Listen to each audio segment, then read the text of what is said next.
எல்லாருக்கும் சமயக் தர்ஷன்பா. லாஸ்ட் கிளாஸ்ல 61வது காத்தை என்னுடைய புஸ்தகத்துல பார்த்தோம். உங்களெல்லாம் 60ன்னு நினைக்கிறோம். அதாவது இங்க வந்து எது சுகம் கிடைக்கும், சுகத்துக்கான காரணம் வந்து அந்த பாடல்ல சொன்னாங்க. எந்த மாதிரி இருக்குது அந்த ஞானம், அது காரணமா எப்படி உங்களுக்கு வந்து தெரியுது, அந்த ஞானத்தோட குணங்கள்லாம் கொடுத்தாங்க. அதை பத்தின இது எப்படி இருக்கும் அந்த ஞானம், அந்த மாதிரி ஞானம் இருந்ததுன்னா அது வந்து அவங்களுக்கு ஏகாந்தி சுகத்தை கொடுக்கக்கூடியதா இருக்கும் அப்படின்னு சொல்றாங்க. ஸோ ஞானம் தான் ஏகாந்திக் சுகம் அப்படிங்கிறதையும் சொன்னா. ரெண்டும் பிரிச்சு பார்க்கறது இல்லை, ரெண்டுமே ஓரளவுக்கு ஒண்ணுதான். ஞானம் போது சுகமும் அதேதான் அப்படிங்கிற மாதிரி சொன்னாங்க. ஸோ அதுதான் நம்ம வந்து பார்த்துட்டு இருந்தோம். அதுலயே வந்து பார்த்தோம் அப்படின்னு சொன்னா அதுல ஏன் சுகம் இருக்குன்னு சொன்னா அப்ப வந்து துக்கமும் இருக்க முடியும், துக்கத்துக்கான காரணமும் இருக்க முடியும். ஸோ இதெல்லாம் வந்து சுகத்துக்கான காரணம் அப்படின்னு சொல்லும் பொழுது, ஸோ துக்கத்துக்கான காரணம் இங்க வந்து சுகத்துக்கான காரணமா என்னென்ன கொடுத்துருக்காங்களோ அதுக்கு எதிரானதெல்லாம் உங்களுக்கு வந்து துக்கத்துக்கான காரணமா இருக்கு அப்படிங்கிறது. ஸோ அதனால வந்து இப்ப அந்த ஞானம் எப்படி இருக்கு அப்படின்னு பார்த்தோம்னா, தானே உற்பத்தி ஆகிறது எல்லா பிரதேசத்திலையும், அதாவது எல்லா பிரதேசத்தையும் எல்லா இடத்துலயும் இருக்கிறது எல்லாத்தையும் அது அறியக்கூடியதா இருக்குது. அந்த ஞானம் வந்து அனந்த பதார்த்தத்துல வியாபிச்சிருக்கிறதா அப்படின்னா, உங்களுக்கு அந்த ஞானத்துல எல்லா வஸ்துவும் எல்லா பதார்த்தமும் அந்த ஞானத்துல பிரதிபலிச்சிட்டு இருக்கு. ஸோ அதுக்கப்புறம் என்ன சொல்றாங்க, விமலமா இருக்கு, அதாவது நிர்மலமா இருக்கு. அதுக்கப்புறம் வந்து அந்த ஞானம் எப்படி இருக்கு அப்படின்னு சொன்னா, அவக்கிரகம் முதலானத இல்லாம அந்த மாதிரி இல்லாத ஞானமா அது இருக்கு. அந்த ஞானம் உங்களுக்கு வந்து ஏகாந்திக் சுகமானது அப்படின்னு வந்து சொல்லியிருக்காங்க. ஸோ இங்க வந்து இத்தனை அடைமொழிகள் அந்த ஞானத்துக்கு கொடுத்துட்டு இருக்காங்க. ஸோ எல்லாத்துலயும் பரவி இருக்கிறது, நிர்மலமா இருக்கிறது, அவக்கிரகம் முதலானதா இல்லாம இருக்கிறது. முதல் இது வந்து பாத்தீங்க அப்படின்னு சொன்னா உங்களுக்கு தானே. ஸோ தானே உற்பத்தி ஆகுது அப்படிங்கிற போது உற்பத்தி ஆகுறது அப்படின்னு சொல்றாங்க. ஸோ அதுதான் வந்து இப்ப நம்ம பார்த்துட்டு இருக்கோம். தானே உற்பத்தி ஆகாம சுகமும் அதே மாதிரி தானே தான் உற்பத்தி ஆகுறது அப்படின்னு பார்த்தோம். ஸோ அந்த மாதிரி சுகம் கிடைக்காம இருக்கிறதுக்கு துக்கம் ஏன் ஏற்படுது அப்படின்னு பார்த்தோம் அப்படின்னு சொன்னா, நம்மளுடைய ஞானத்துல என்னென்ன குறைபாடு இருக்கு, அது காரணமா நமக்கு வந்து அது மாதிரி கிடைக்காம இருக்கு. அதுல முக்கியமான காரணமா நம்ம இதுவரைக்கும் பார்த்தது அப்படின்னு சொன்னா, நமக்கு ஆக்குலம் ஏற்படுறதுக்கு, நமக்கு சுகம் ஏற்படாம துக்கம் ஏற்படுறதுக்கு எது காரணமா இருக்கு அப்படிங்கிறது மகராஜ் விளக்கம் சொல்லும்போது முக்கியமான காரணமா எதை பத்தி பேசினாங்க, அந்த ஆக்குலத்துக்கு காரணம் துக்கத்துக்கு காரணமான்னு சொன்னா முக்கியமான காரணம் வந்து நம்மளுடைய மோகம் ஒண்ணு இருக்கு, அது ஒரு காரணமா இருக்கு அப்படின்னு சொன்னாங்க. நம்ம வந்து விஷயத்த வந்து நமக்கு எதிர என்ன இருக்கோ அதை வந்து நம்ம பார்த்தல் அறிதலோட நிறுத்துறது இல்ல அப்படிங்கறதான். சோ அதனுடைய என்னவா இருக்கோ அது ஜஸ்ட் அதோட நிக்கிறது கிடையாது நம்ம. சோ அதனுடைய விசேஷம் என்ன, விசேஷம் என்னன்னு நம்ம நோண்டி நோண்டி அதை பத்தி அறிஞ்சுக்கிறதுக்கான ஆர்வம் காட்டுறோம். சோ அதுதான் வந்து பாத்தீங்க அப்படின்னு சொன்னா நம்மளுடைய துக்கத்துக்கான காரணமா இருக்கு அப்படிங்கிறத நம்ம தேடிட்டே இருக்கோம். நம்மளால வந்து சாதாரணமா இருக்கவே முடியறது இல்லை நமக்கு. எப்ப பார்த்தாலும் இதை தெரிஞ்சுக்கணும், அதை தெரிஞ்சுக்கணும். ஜஸ்ட் எதை பார்த்தோம் அப்படின்னா கூட அதை பார்த்ததோட நம்ம விடுறதே கிடையாது. அது என்னவா இருக்கும், அது ஏன் அங்க இருக்கு, அது யார் வச்சிருப்பாங்க, என்ன அப்படின்னு நம்ம அது பாட்டு அது போயிட்டே இருக்கும். அந்த யோசிப்பு அப்படிங்கிறது போயிட்டே இருக்கும். அந்த இச்சைங்கிறது அதிகமாயிட்டே போயிட்டே இருக்கு. அதுதான் வந்து நமக்கு வந்து ஆக்குலம் கொடுக்கறதா இருக்கு அப்படிங்கிற பொழுது அந்த மாதிரி தேடுதல் தான் வந்து பாத்தீங்கன்னா மனசு வந்து சிக்கிக்கிறது அதுல. சோ அந்த மனசு சிக்கிக்கும் போது நமக்கு வந்து இந்த மாதிரி விசேஷத்தை அறியறதுல சிக்கிக்கும் பொழுதுதான் அதுக்கு வந்து சாந்தி வந்து ஏற்படுறது இல்ல அப்படிங்கறதான். சோ எது வரைக்கும் நம்ம வந்து இன்னும் தெரிஞ்சுக்கணும், இன்னும் தெரிஞ்சுக்கணும், இன்னும் தெரிஞ்சுக்கணும்ன்ற அலைச்சல் நமக்குள்ள இருக்கோ அது வரைக்கும் நம்ம மனசுக்கு சாந்தி கிடைக்க முடியாது அப்படிங்கறோம். சோ அதுதான் வந்து நம்ம அன்னைக்கு வந்து பார்த்தோம் நம்ம. சோ அதுதான் துக்கத்துக்கான காரணமாவும் நமக்கு இருக்கு அப்படின்னு பார்த்தோம். சோ இங்க வந்து பாத்தீங்க ஓகே. சோ இப்ப துக்கத்துக்கான காரணம் மனம் எக்ஸ்ட்ராவா திங்க் பண்றதுதான் அப்படின்னு தெரிஞ்சதுக்கு அப்புறம், விசேஷத்தை அறிய முயற்சி பண்றதுதான் அப்படின்னு தெரிஞ்சதுக்கு அப்புறம் ஓகே. இப்ப நம்ம மனச வந்து கொஞ்சம் நிலைப்படுத்திக்கணும். இப்படி ஓடாம இருக்கிறதுக்கு, தடுத்து நிறுத்துறதுக்கு நம்ம வந்து என்ன பண்ணலாம் அப்படிங்கிறதையும், இன்னும் அதுல இன்னும் கொஞ்சம் விசேஷங்களையும் அதை பத்தி சொல்றாங்க. அனந்த சுகத்துக்கான காரணமான சில விஷயங்களை பத்தி அதுல பேசுறாங்க. அப்ப இப்ப வந்து பாத்தீங்கன்னா, அத்தியாத்ம நிஷ்டை. யார் வந்து அத்தியாத்மால வந்து இருக்காங்களோ, அதுல நிலைச்சிருக்காங்களோ, சோ அதுல மூழ்கி இருக்காங்களோ, ஆச்சாரியர் சொல்றாங்க, என்ன சொல்றாங்க, "நீங்க மனச வந்து தடுத்து நிறுத்தணும்." அப்படின்னு சொன்னா, நீங்க வந்து விசேஷமா அறிஞ்சுக்கிறதுல மூழ்கி போகாதீங்க. அதுல போய் நீங்க சிக்கிக்காதீங்க அப்படின்னு சொல்றாங்க. சோ அப்ப வந்து எது எதிர இருக்கோ, சோ அந்த அளவுக்கு தெரிஞ்சுக்கோங்க போதும். அதுக்கு மேல நீங்க வந்து அத தெரிஞ்சுக்கணும்லாம் ஆசைப்படாதீங்க. அப்படிங்கிறது தான். ஸோ அதனால என்ன பார்த்தீங்களோ, என்ன தெரிஞ்சோ விஷயத்த அதோட நிறுத்திக்கோங்க. அத தாண்டி யோசிக்காதீங்க அப்படிங்கிறது தான். தெரிஞ்சுக்கிறதுக்கான ஆசைப்படாதீங்க அப்படிங்கிறது தான். ஸோ அதனால மத்த விசேஷங்கள் அத பார்த்தோனே நமக்கு வந்து அத தாண்டி நெறைய விஷயம். இது இப்படி இருக்கு. இதோட ஒப்பிடும்போது அது வேற, அது வேற, இது வேற அப்படிங்கிற மாதிரி மேல மேல போகாம நீங்க நிறுத்தினீங்க அப்படின்னா தான் உங்க மனசுல வந்து உங்களால ஸ்திரம் பண்ண முடியும் மேல மேல போகாம இருக்கும்போது. அப்படி உங்களுக்கு நிறுத்த முடியலன்னு சொன்னா, நீங்க விசேஷத்த தேடி தேடி உங்களுக்கு பண்ணிட்டே இருந்தீங்க அப்படின்னு சொன்னா, தெரிஞ்சுக்கணுங்கிற அந்த ஆர்வம் இருந்துட்டே இருந்தது அப்படின்னு சொன்னா, உங்க மனசுல ஒரு ஸ்திரத்தன்மை இருக்க முடியாது. சோ உங்களால வந்து அமைதியா இருக்க முடியாது. சோ அமைதியின்மை இல்லன்னு சொன்னா உங்களுக்குள்ள அந்த ஆக்குலம் இருந்துகிட்டே இருக்கும் அப்படிங்கிறதாம். சோ அந்த ஆக்குலம் இருந்துகிட்டே இருந்தது அப்படின்னு சொன்னா, நீங்க தீர்த்த யாத்திரை போனாலும் சரி, பகவான் தரிசனம் பண்ணாலும் சரி, மகா பகவான் மகராஜ தரிசனம் பண்ணீங்கனாலும் சரி. கடைசியில உங்களுக்கு என்ன கிடைக்கும் அப்படின்னு சொன்னா, உங்களுக்குள்ள ஒரு வருத்தமும், துக்கமும் தான் இருக்கும். எப்போ உங்களால வந்து அமைதியோ, சுகமோ உங்களுக்கு கிடைக்கிறது இல்ல அப்படிங்கிறது தான். ஏன்னா அதுக்கும் ஒரு உதாரணம் தான் சொல்றாரு. ஸோ நெறைய தடவ அந்த மாதிரிலாம் நடக்கிறத பார்த்துருக்கோம் நமக்கு. ஸோ முதல்ல வந்து என்ன பண்றீங்க? ஒரு தர்ஷன் பண்ணியாச்சு. 2வது தர்ஷனம் பண்ணியாச்சு. அப்ப நீங்க என்ன பண்றீங்க? அப்படின்னு சொன்னா, 3வது தர்ஷனமும் என்ன செய்ய வச்சுருங்க. அப்படிங்கிற மாதிரி சொன்னீங்க அப்படின்னு சொன்னா, அப்போ உங்க கூட இருக்கிறவங்க என்ன சொல்லுவாங்க? உனக்கு எப்பதான் வந்து மனசு நிறையும்? எத்தன தர்ஷனம் பண்ணா உனக்கு மனசு நிறையும்? அப்ப வந்து உங்களுக்கு அந்த நிறைவுங்கிறதே அங்க வந்து ஏற்படுறது இல்ல. அப்படிங்கிறது. ஸோ இதெல்லாம் கூட உங்களுக்கு வந்து பார்த்தீங்க அப்படின்னு சொன்னா, ஒரு துன்பத்துக்கும், வருத்தத்துக்குமான காரணமா இருக்கு. ஸோ நீங்க துன்பப்படும்போது, அடுத்து சுத்தி இருக்கிறவங்களையும் நீங்க அந்த மாதிரி இது பண்ணும்போது, இழுக்கும்போது, அவங்களையும் நீங்க கூட இது பண்ணும்போது, அவங்களுக்குமே வந்து பார்த்தீங்க அப்படின்னு சொன்னா, அவங்களுக்குமே ஒரு துக்கம் தான் ஏற்பட முடியும் அப்படிங்கிறது தான். ஸோ அதனால நம்ம என்ன பண்ணணும்னு சொன்னா, வருத்தமோ, துக்கமோ வந்து நமக்குள்ள நமக்குள்ள ஏற்படாம இருக்கிறதுக்கும் முயற்சி பண்ணணும். இன்னொன்னு வந்து பார்த்தீங்க அப்படின்னு சொன்னா, இன்னொருத்தருக்காகவும் நம்ம வந்து அதுக்காக வருத்தப்படுறது, துக்கம் படுறது, அந்த மாதிரியும் நமக்குள்ள ஏற்படுத்திக்க கூடாது அப்படின்னு சொல்றாங்க. அதுதான் வந்து சுகத்துக்கான காரணமா இருக்கு. இங்க வந்து மகராஜ் வந்து இதுதான் குடுத்திருக்காங்க. இதுல வந்து பார்த்தீங்க அப்படின்னு சொன்னா, என்னன்னு சொன்னா நீங்க வந்து ஒண்ணு நெனச்சுக்கலாம். அப்போ அவங்களுக்கு எப்படி உதவி பண்றது? அதெல்லாம் வந்து பாவனை பண்றது. அவங்களுடைய துக்கம் இல்லாம உங்களால முடியும், அந்த துக்கத்த போக்க முடியும் அப்படின்னு சொன்னா, மத்தவங்களுக்கு உங்கள சுத்தி இருக்கவங்களுக்கு உங்களால ஏதாவது பண்ண முடியும் அப்படின்னு சொன்னா, பண்றதுங்கிறது வேற. அதுக்கப்புறம் வந்து அதுல வந்து அவங்களுக்கு வந்து பண்ண முடியல அப்படின்னா கூட அவங்களுக்கு நல்லா நடக்கட்டும், நல்லபடியா இருக்கட்டும்னு பாவனை பண்றதுங்கிறது வேற.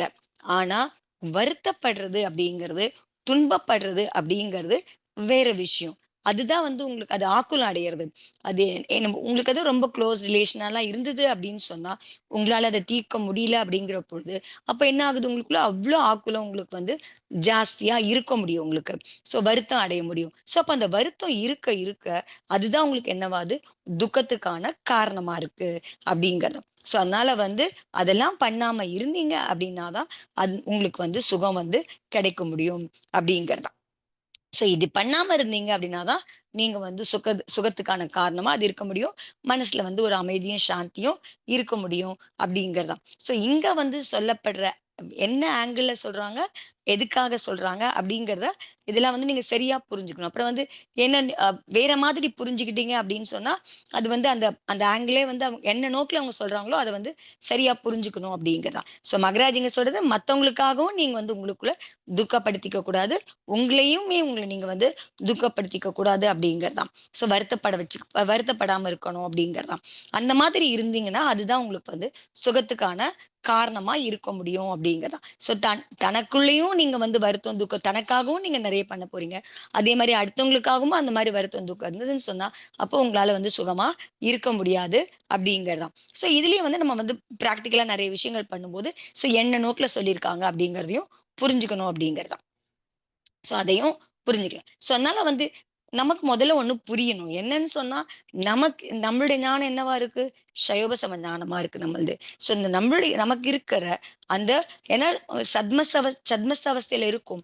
இந்த சத்மஸ்த ஞானத்தை வச்சுக்கிட்டு நம்மளால வந்து இந்த மதி ஞானத்தினாலயோ, ஸ்ருத ஞானத்தினாலயோ உங்களால வந்து பாத்தீங்க அப்படின்னு சொன்னா, எல்லா பதார்த்தத்தை பத்தியும் எல்லாத்தையும் தெரிஞ்சுக்கிறதுக்கா முடியவே முடியாதுங்கிறதா ஒண்ணு.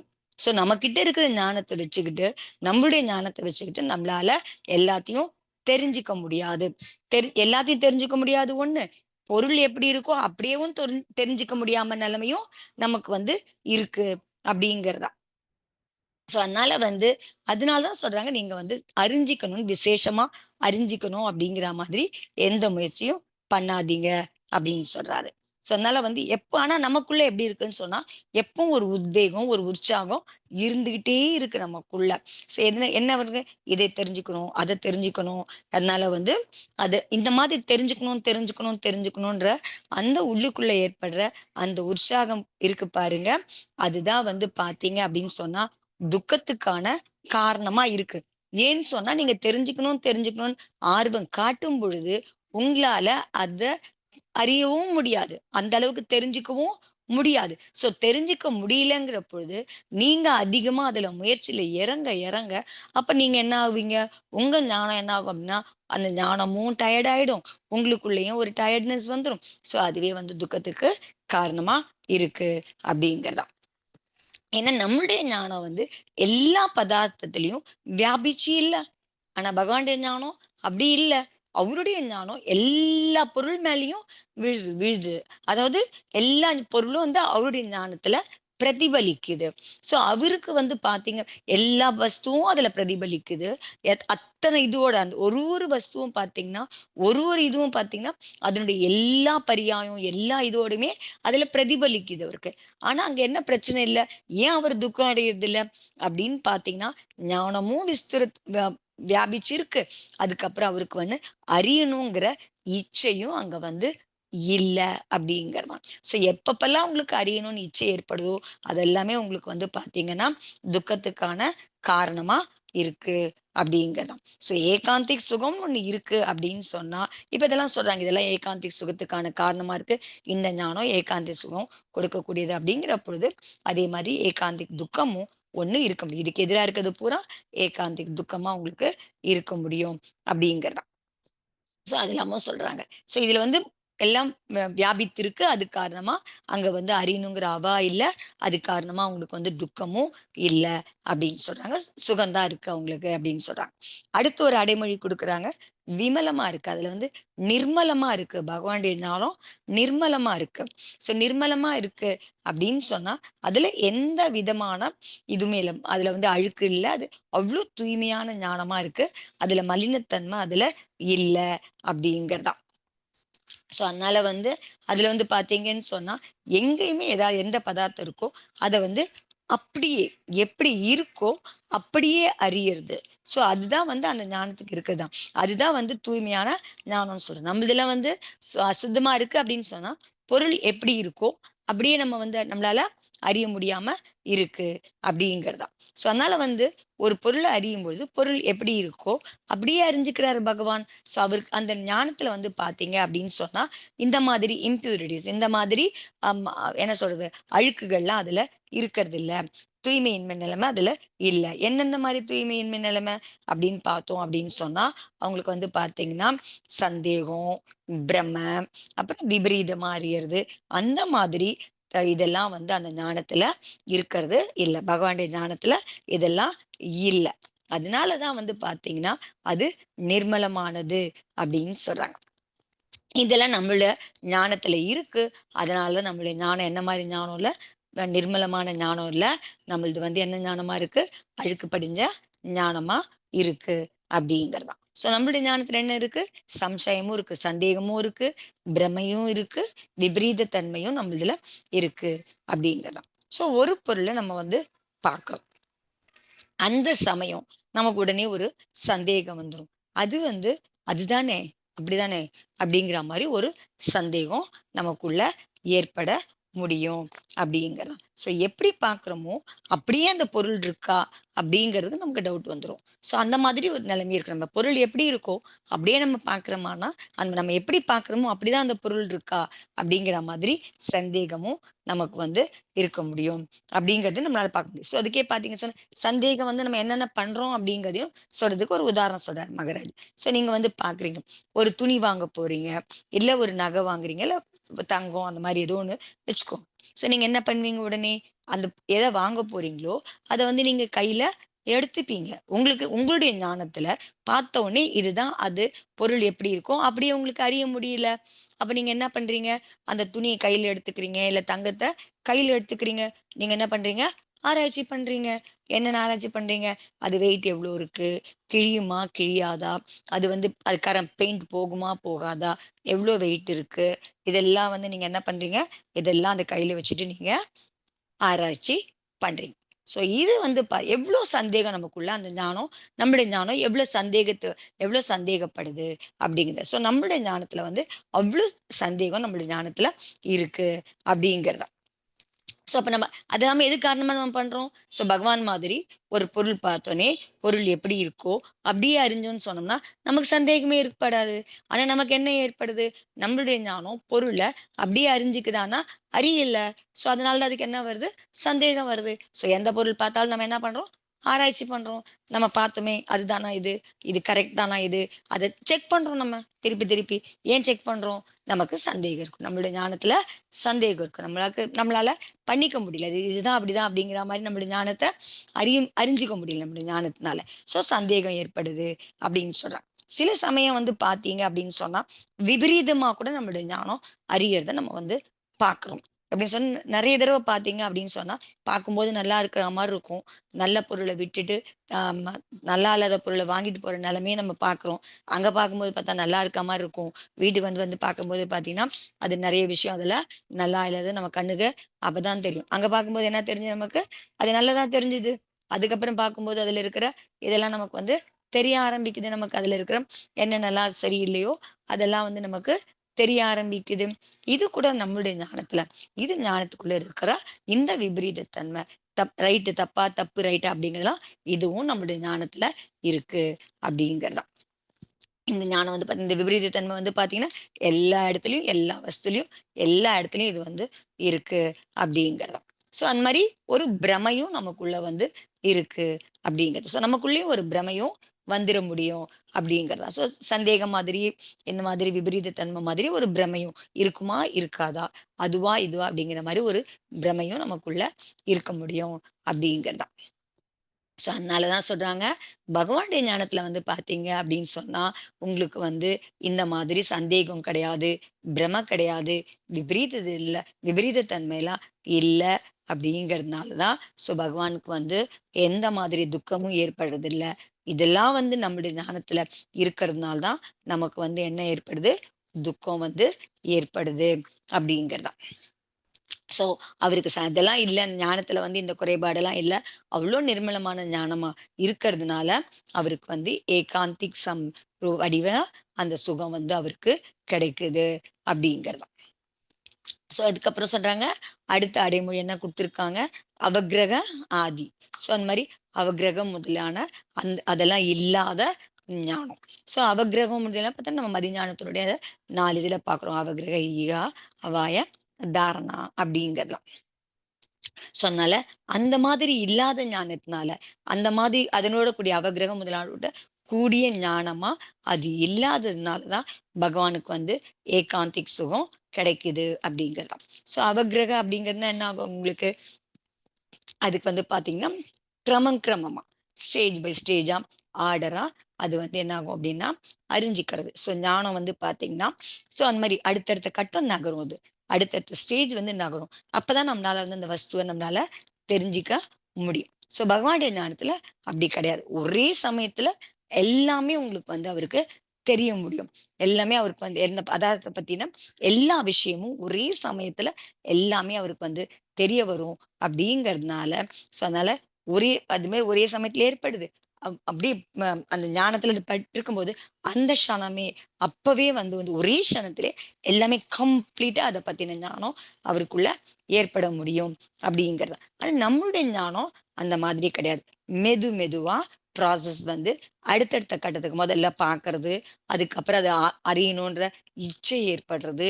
இச்சை ஏற்பட்டதுக்கு அப்புறம் அதுக்குள்ள போறது. அத பத்தி சில டீட்டெயில்ஸ் கலெக்ட் பண்றது. அதுக்கப்புறமா அது என்ன பண்ணுது? டிசைட் பண்ணுது. இதுதான் அப்படி இருக்கு. அதனால இது இதுவா இருக்கணும் அப்படிங்கிற மாரி டிசைட் பண்ணுது. அதுக்கப்புறம் அது வந்து உள்ளுக்குள்ள பதிய வச்சுக்குது. அதே மாதிரி முதல்ல பார்க்கும். அதுக்கப்புறம் வந்து உங்களுக்கு வந்து அறிஞ்சிக்குது அப்படிங்கிறது தான். அதனால வந்து பார்க்கும்போது பார்த்தீங்கன்னா, அதுல வந்து உங்களுக்கு முதல்ல வந்து இந்த மாதிரி சந்தேகம் ஏற்படுது.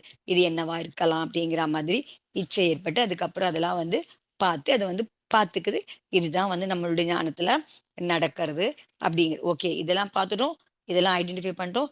இந்த இது இருக்கு. அதனால இது இந்த வஸ்து தான் அப்படிங்கிற மாதிரி டிசைட் பண்றோம்.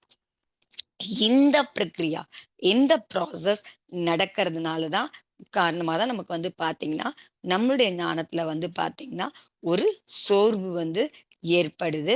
அதேதான் அப்ப ஞானமே வந்து உங்களுக்கு வந்து பார்த்தீங்கன்னா, துன்பமான, வருத்தமான வடிவத்துல அது இருக்கு அப்படிங்கிறது. அப்ப அது சோர்வடையுதுங்கிற போது, அதுல வருத்தமும் இதுவும் ஏற்படுது அப்படிங்கிற பொழுது, அதுதான் வந்து பார்த்தீங்க அப்படின்னு சொன்னா, அது துக்கத்துக்கான காரணம். அந்த மாரி வருத்தமும் இதுவும் இருக்கும்போது, அது துக்கத்தையும் அந்த ஞானம் வந்து அடையுது அப்படிங்கிறது. அப்போ துக்கத்துக்கான காரணம் என்னன்னு பார்த்தோம்னா, ஞானத்துக்கான ஆக்குலம். ஞானத்துல ஏற்படுற ஆக்குலம். அந்த ஆக்குலத்துக்கு எது காரணம் பார்த்தீங்க அப்படின்னு சொன்னா, ஞானத்துக்குள்ள மோகம் ஏற்படுறது. ஞானத்துக்குள்ள மோகம் இருக்கிற வரைக்கும் ஆக்குலம் ஏற்படும். ஆக்குலம் இருக்கிற வரைக்கும் அது வந்து துக்கத்துக்கான காரணமா தான் அந்த ஞானம் இருக்கு அப்படிங்கிறோம். இதுதான் வந்து பேஸ் பாயிண்ட். எதனால துக்கம் நமக்கு ஏற்படுது? அது துக்கம் எங்க ஏற்படுது? ஞானத்துல தான் ஏற்படுது. அது ஏற்படுறதுக்கு எது காரணமா இருக்குன்னா, இந்த மாதிரி ப்ராசஸ் வந்து ஸ்டேஜ் பை ஸ்டேஜா போறது ஒண்ணு. அதனால அதே மாரி இந்த மாதிரி இம்பியூரிட்டீஸ்லாம் நம்மளுடைய ஞானத்துல இருக்கு. சந்தேகம், பிரமை, விபரீதமா புரிஞ்சுக்கிறது இதெல்லாம் இருக்குது. அதனால இது 3ம் முக்கியமா சொல்லும்போது பார்த்தீங்கன்னா, முதல்ல வந்து எது காரணமா இருக்குன்னா, ஞானத்துக்குள்ள இருக்கிற மோகம், அது காரணமா ஆக்குலம் ஏற்படுது. ஆக்குலம் ஏற்படுறதுக்கு காரணமா, அது வந்து துக்கத்துக்கான காரணமா இருக்கு அப்படிங்கிறது.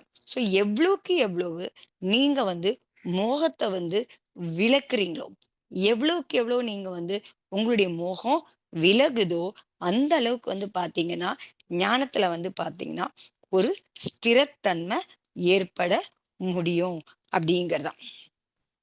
அப்ப இந்த ஸ்திரத்தன்மை ஸ்ட்ராங் ஞானத்துல வந்து ஸ்திரத்தன்மை அதிகமாகும்போது, உங்களுக்கு வந்து பார்த்தீங்கன்னா, துக்கத்துக்கான அந்த அடையாளம் இல்லாம, உங்களுக்கு அந்த துக்கத்துக்கான அனுபவம் இல்லாம போக முடியும் அப்படிங்கிறது தான். அதனால வந்து அதிகமா வந்து பார்த்தீங்க அப்படின்னு சொன்னா, நம்ம வந்து எதுல வந்து முயற்சி பண்றோம் அப்படின்னு சொன்னா, எந்த வஸ்துவையும் நீங்க வந்து பார்த்தீங்கன்னா, உங்களுக்கு வந்து விசேஷத்தோட அறியக்கூடியதா, விசேஷத்தோட அறியணுங்கிற அந்த முயற்சி இல்லாம, அந்த மாதிரி இல்லாம இருக்கணும் அப்படிங்கிறதுல தான் நம்ம வந்து முயற்சிய பண்ணணும். அதைய தெரிஞ்சுக்கணும், இத தெரிஞ்சுக்கணும். அந்த மாதிரி விசேஷமா அறிஞ்சுக்கிறதுக்கான முயற்சி இல்லாம இருக்கணும் அப்படிங்கிறதுக்கு தான் நம்ம வந்து முயற்சிய பண்ணணும் அப்படிங்கிறது. அதாவது வந்து எத பத்தி நம்ம தெரிஞ்சுக்கணும்னு முயற்சி பண்ணோம்னா, புறவஸ்துல வந்து இந்த மாதிரி அதிகமா அத பத்தின விசேஷத்த தெரிஞ்சுக்கிறதுக்கான முயற்சி பண்ணாம, நாம தெரிஞ்சுக்கணும்னு நெனைச்சோம் அப்படின்னு சொன்னா, அறிஞ்சுக்கணும்னு நெனைச்சோம் அப்படின்னு சொன்னா, என்னுடைய வஸ்து எது? என்னுடைய வஸ்து எது? என்னுடைய ஆத்மா தான். என்னுடைய திரவியம், என்னுடைய இது. அப்படிங்கிற பொழுது, நான் அறியணும்னு சொன்னா, நான் விசேஷமா அறிஞ்சுக்கணும் அப்படின்னு சொன்னா, எதுல என்னுடைய கவனம் இருக்கணும் அப்படின்னு சொன்னா, என்னுடைய ஆத்மாவ அறியறதுல தான் என்னுடைய கவனமும், முயற்சியும் இருக்கணும். புறவஸ்துவ விசேஷத்தோட அறியறத விட்டுட்டு, அந்த முயற்சிய விட்டுட்டு, என்னுடைய வஸ்துவான, என்னுடைய ஆத்மாவ அறியறதுல விசேஷத்தோட அறியறதுக்கான முயற்சி பண்ணணும் அப்படிங்கிறது தான். அதனால வந்து அறியக்கூடிய பொருள்ல வந்து அறிஞ்சுக்கிறதுக்கு, நேய பொருள் பதார்த்தத்த வந்து பார்த்தீங்கன்னா, நேயத்த அறியறதுக்கான முயற்சிய பண்ணாதீங்க. என்னுடைய ஞானம் தான் என்னுடைய ஞேயமா இருக்கணும். அறியக்கூடிய பொருளா எது இருக்கணும்? என்னுடைய ஞானம் இருக்கணும். அறியக்கூடிய பொருளா எது இருக்கணும்? என்னுடைய ஆத்மா இருக்கணும். ஸோ ஞேயம் எதுவா இருக்கணும்? என்னுடைய ஆத்மாவா இருக்கணும். என்னுடைய ஞானமா இருக்கணும். ஸோ எவ்வளோக்கு எவ்வளோ நீங்க புறத்துல அ ம ஊர்ல இருக்கிற அத்தன ஞேய பொருளையும் அறியறதுக்கு முயற்சி பண்ணீங்கன்னு சொன்னா, உங்களுக்கு துக்கம் தான் ஏற்பட முடியும் அப்படிங்கிறது தான். ஸோ என்ன அறிய முயற்சி பண்ணணும்னு சொன்னா, என் ஆத்மாவ, என் ஞானத்த அறியறதுக்கான பண்ணும் அப்படின்னு சொன்னா, அப்ப நமக்குள்ள என்ன இருக்காது? ஆக்குல நமக்குள்ள இருக்காது அப்படிங்கிறது. அப்போ அந்தரங்கத்துல நமக்கு சுகமும் நமக்கு ஃபீல் பண்ண முடியும் அப்படி. ஸோ சுகத்துக்கான காரணம் இதுதான். ஸோ புறத்த அறியறதுக்கான முயற்சிய விடுறது. விசேஷத்தோட, அதனுடைய சிறப்பு குணங்களோட அறியறதுக்கான முயற்சிய விடுறது தான் உங்களுக்கு சுகத்த கொடுக்கும். பகவான் அதனால தான் அவ்ளோ ஞான அவ்ளோ பரவலா இருக்கு.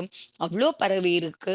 எல்லாமே அவருடைய ஞானத்துல தெரியுது அப்படிங்கிறபோது, எந்த விஷயத்துக்கு மேலயும் அவர் அறியணுங்கிற அந்த இச்சைய செய்யறதில்ல. எல்லா ஞேய பதார்த்தம் அறியறதுக்கும் அவரு எந்த முயற்சியுமே அவரு அங்க செய்யறது கிடையாது. அதனால தான் அவரு சுகமா இருக்க முடியுது அப்படிங்கிறது. ஸோ அதனால தான் பார்த்தீங்கன்னா, யோகி ஆவட்டும், யோகிகள்லாம் பார்த்தீங்க அப்படின்னு சொன்னா, நாட்கணக்குல, மாசக்கணக்குல, வருஷக்கணக்குல எங்கேயாவது போய் ஒரு ஏகாந்தமான இடத்துல உட்கார்ந்துகிட்டு, கண்ண மூடிக்கிட்டு அவங்களால உட்கார முடியுது அப்படின்னு சொன்னா, அந்த மாரி உட்கார்ந்து இருக்கிறதுனால அவங்களுக்கு எந்த சோர்வும் வரல, கஷ்டமும் வரல அப்படின்னு சொன்னா, அதுக்கு எது காரணமா இருக்கு? கிளேசம்லாம் அடையல அப்படின்னு சொன்னா, எது காரணமா இருக்குன்னா, அவங்க எத அறிய முயற்சி பண்றாங்க? அவங்க ஆத்மாவ அறிய முயற்சி பண்றாங்க. அவங்க ஞானத்துல நிக்கிறதுக்கு முயற்சி பண்றாங்க. அது காரணமா தான் அவங்களுக்கு கிளேசம்லாம் ஏற்படுறது இல்ல அப்படிங்கிறது தான். ஸோ கிளேசங்கிறது எது காரணமா ஏற்படும்? நீங்க வெளிப்பொருள் காரணமா தான் நமக்கு கிளேசம் ஏற்பட முடியுமே தவிர, நீங்க உள்ளுக்குள்ள நீங்க போக ஆரம்பிச்சீங்கன்னு சொன்னா, உள்ள நீங்க இருந்தீங்கன்னு சொன்னா, உள்ள அறிய முயற்சி பண்ணீங்க அப்படின்னு சொன்னா, கிளேசம் ஏற்படாது. ஸோ உள்ளுக்குள்ள கூட நீங்க முயற்சி பண்ணும்போது, உங்களுக்கு கிளேசம் ஏற்பட்டது அப்படின்னு சொன்னா, அப்ப கூட எது காரணமா இருக்க முடியும் அப்படின்னு பார்த்தீங்கன்னா, நீங்க உள்ளுக்குள்ள போகும்போதே புறப்பொருளுடைய நினைவு, ஸ்மரண் ஆல்ரெடி நீங்க அறிஞ்சீங்களோ, எத தெரிஞ்சுக்கிறதுக்கு முயற்சி பண்ணியிருக்கீங்களோ, எத பண்ணியிருக்கீங்களோ, அதனுடைய நினைப்பு வந்தது அப்படின்னு சொன்னா தான், நீங்க டைவர்ட் ஆகும்போது தான் உங்களுக்குள்ள என்ன ஏற்பட முடியும்? உங்களுக்கு அந்தரங்கத்துல உங்களுக்கு கிளேசம் ஏற்பட முடியும் அப்படிங்கிறது. ஸோ அதையுமே பார்த்தீங்கன்னா, பெரிய யோகிகள்லாம் அதையும் செய்யறது இல்ல. அதனால தான் அவங்களால வருஷக்கணக்கா கூட ஒரே இடத்துல அவங்களால இருக்க முடியுது, தியானம் பண்ண முடியுது அப்படிங்கிறது தான். ஸோ அந்த கிளேசம் ஏற்படாம இருக்க முடியும். ஸோ எவ்வளோக்கு எவ்வளோ ஞானத்துல மூழ்குறாங்களோ, அந்த அளவுக்கு அந்த அளவுக்கு அவங்களுக்கு கிளேசம் இல்லாம இருக்கும் அப்படிங்கிறது தான். ஸோ அவங்க ஞானத்துல எவ்வளோக்கு எவ்வளோ மூழ்குறாங்களோ, அப்ப அவங்களுக்கு இந்த மாதிரி புறப்பொருள் மேல நினைப்பும் போறதில்ல. அந்த நினைப்பு அவங்களுக்கு கிளேச காரணமாவும் ஆகறது இல்ல அப்படிங்கிறது தான். ஸோ அதனால நாம நம்மளுடைய ஞானத்த தான் என்னவா ஆக்கிக்கணும்? ஞேயமா ஆக்கிக்கணும். ஸோ ஞேயம்னா அறியக்கூடிய பதார்த்தமா ஆக்கிக்கணும். அதே மாதிரி நம்மளுடைய ஆத்மாவையும் ஞேயமா ஆக்கிக்கணும் அப்படிங்கிறது தான். அப்போ உங்களுக்கு பார்த்தீங்கன்னா, உங்களையே நீங்க அறியறதுக்கான முயற்சி பண்ணீங்க அப்படின்னு சொன்னா, அப்போ உங்களுக்கு அந்த புறப்பதார்த்தத்த விசேஷத்தோட அறியறதுக்கான அந்த முயற்சி விலகுனதுக்கு காரணமா உங்களுக்கு ஞானத்துல பார்த்தீங்க அப்படின்னு சொன்னா, அப்படி ஒரு ரிலீஃப் உங்களுக்கு கிடைக்க முடியும். இப்ப எவ்வளோ கிளேசம் இருக்கு, எவ்வளோ டென்ஷன் இருக்கு, அதெல்லாம் இல்லாம இருக்க முடியும் அப்படிங்கிறது தான். ஸோ சாந்தியும் கிடைக்க முடியும், சுகமும் கிடைக்க முடியும் அப்படிங்கிறது தான். ஸோ அதனால ஞானத்துல எப்போ உங்களுக்கு துக்கம் ஏற்படும் அப்படின்னு சொன்னா, எப்போ இந்த ஞானம் நம் புறப்பொருள, மற்றவங்கள, மற்ற வஸ்துவ தன்னுடையது இல்லாத மத்ததுக்கு நேயமா ஆக்கிக்கிச்சு அப்படின்னு சொன்னா, மத்தத அறியறதுக்கான முயற்சிய அது செஞ்சுது அப்படின்னு சொன்னா, ஸோ அதுல அதையும் விசேஷத்தோட அறியறதுக்கான முயற்சிய பண்ணுச்சு அப்படின்னு சொன்னா, அதுதான் ஞானத்துல துக்கம் ஏற்படுறதுக்கான முக்கியமான காரணமா இருக்கு அப்படிங்குது. ஸோ இதனால இத நீங்க புரிஞ்சுக்கணும். இவ்வளவாவது நீங்க புரிஞ்சுக்கோங்க. அப்படின்னு சொல்றாரு மகராஜ். என்ன? எப்பவாவது உங்களுக்குள்ள துக்கம் ஏற்பட்டது அப்படின்னு சொன்னா, அப்ப நீங்க உங்களுக்குள்ளேயே என்ன சொல்லிக்கணும், நான் வந்து அ இன்னொரு பொருள நேயமா ஆக்கிக்காம இருக்கணும். நான் இதிலிருந்து விலகணும். இன்னொரு பொருள நேயமா அறியறதுக்கான அந்த முயற்சிய நான் செய்யாம இருக்கணும். அப்படிங்கிறத நீங்க உங்களுக்குள்ளேயே சொல்லிக்கோங்க அப்படின்னு சொல்றேன். எப்பலாம் துக்கம் வருதோ, அப்பலாம் இதெல்லாம் சொல்லுங்க அப்படின்னு சொல்றேன். இதெல்லாம் இன்னொரு பொருள, வெளிப்பொருள, புறப்பொருள வந்து அப்பனா என்னுடைய நியாயமா நான் வந்து பண்ணிக்க கூடாது அப்படிங்கிறத நீங்க வந்து திருப்பி திருப்பி உங்களுக்குள்ள சொல்லிக்கோங்க. இத நீங்க புரிஞ்சுக்கோங்க இந்த அளவுக்கு அப்படின்னு சொல்றார். நமக்கு வந்து என்ன பண்ணணும், நம்மளுடைய ஞானம், நம்மளுடைய ஆத்மாவ தான் நம்மளுடைய நேயமா இருக்கணும். அத அறியணும், அத பார்க்கணும் அப்படிங்கிறது. ஸோ அதனால வந்து எவ்வளோ நம்மளுடைய ஆத்மாவையும், நம்மளுடைய ஞானத்தையும் வந்து பார்த்தீங்கன்னு சொன்னா, எவ்வளோ விசேஷமா வேணா நீங்க அறிஞ்சுக்கிறதுக்கு ப முடியுமோ, அந்த அளவுக்கு அத வந்து தெரிஞ்சுக்கோங்க அப்படிங்கிறது. உங்களையும் நீங்க அறிஞ்சுக்கோங்க. உங்களையும் நீங்க இது பண்ணிக்கிறதுக்கு ட்ரை பண்ணுங்க. எவ்வளோ வேணாலும் முயற்சி அதுல பண்ணுங்க அப்படின்னு சொல்றார்.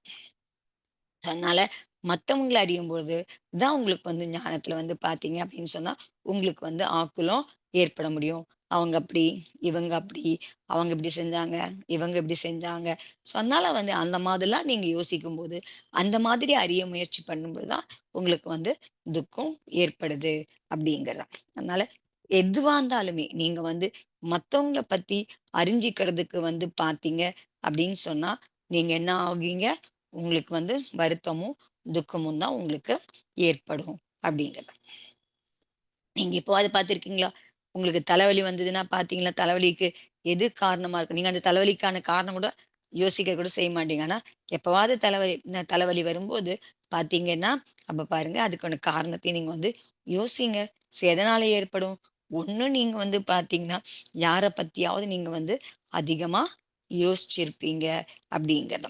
அது வந்து உங்களுக்குள்ள அந்தரங்க உங்களுக்குள்ள ஒரு துக்கத்த ஏற்படுத்து அப்படிங்கிற. அது நல்லதா யோசிக்கலாம். இல்ல நீங்க தப்பாவும் யோசிக்கலாம். எப்படி யோசிச்சாலுமே, மத்தவங்கள பத்தி யோசிச்சீங்க அப்படின்னாவே, அது வந்து பார்த்தீங்க அப்படின்னு சொன்னா, உங்களுக்கு வந்து துக்கத்த ஏற்படுது ஏற்படுத்துது அப்படிங்கிறது தான். அதனால வந்து யோசிக்கிறது அப்படிங்கிறது எதுவா இருந்தாலும் அதிகமா யோசிச்சீங்கன்னாவே, புறப்பொருள் பத்தி நீங்க அதிகமா யோசிச்சீங்க அப்படின்னாவே, அது துக்கத்துக்கான காரணமா இருக்கு அப்படிங்கிறது. நல்லதா கூட நீங்க யோசிங்க.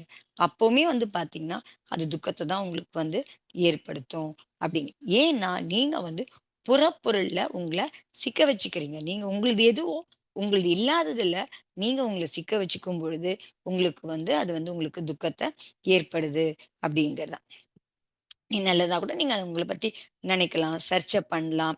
அதனால வந்து ஆனா முடிவுல பார்த்தீங்க அப்படின்னு சொன்னா, இவ்ளோ சர்ச்சை பண்ணதுக்கப்புறம் உங்களுக்கு ஒண்ணும் கிடைக்க போறது இல்ல.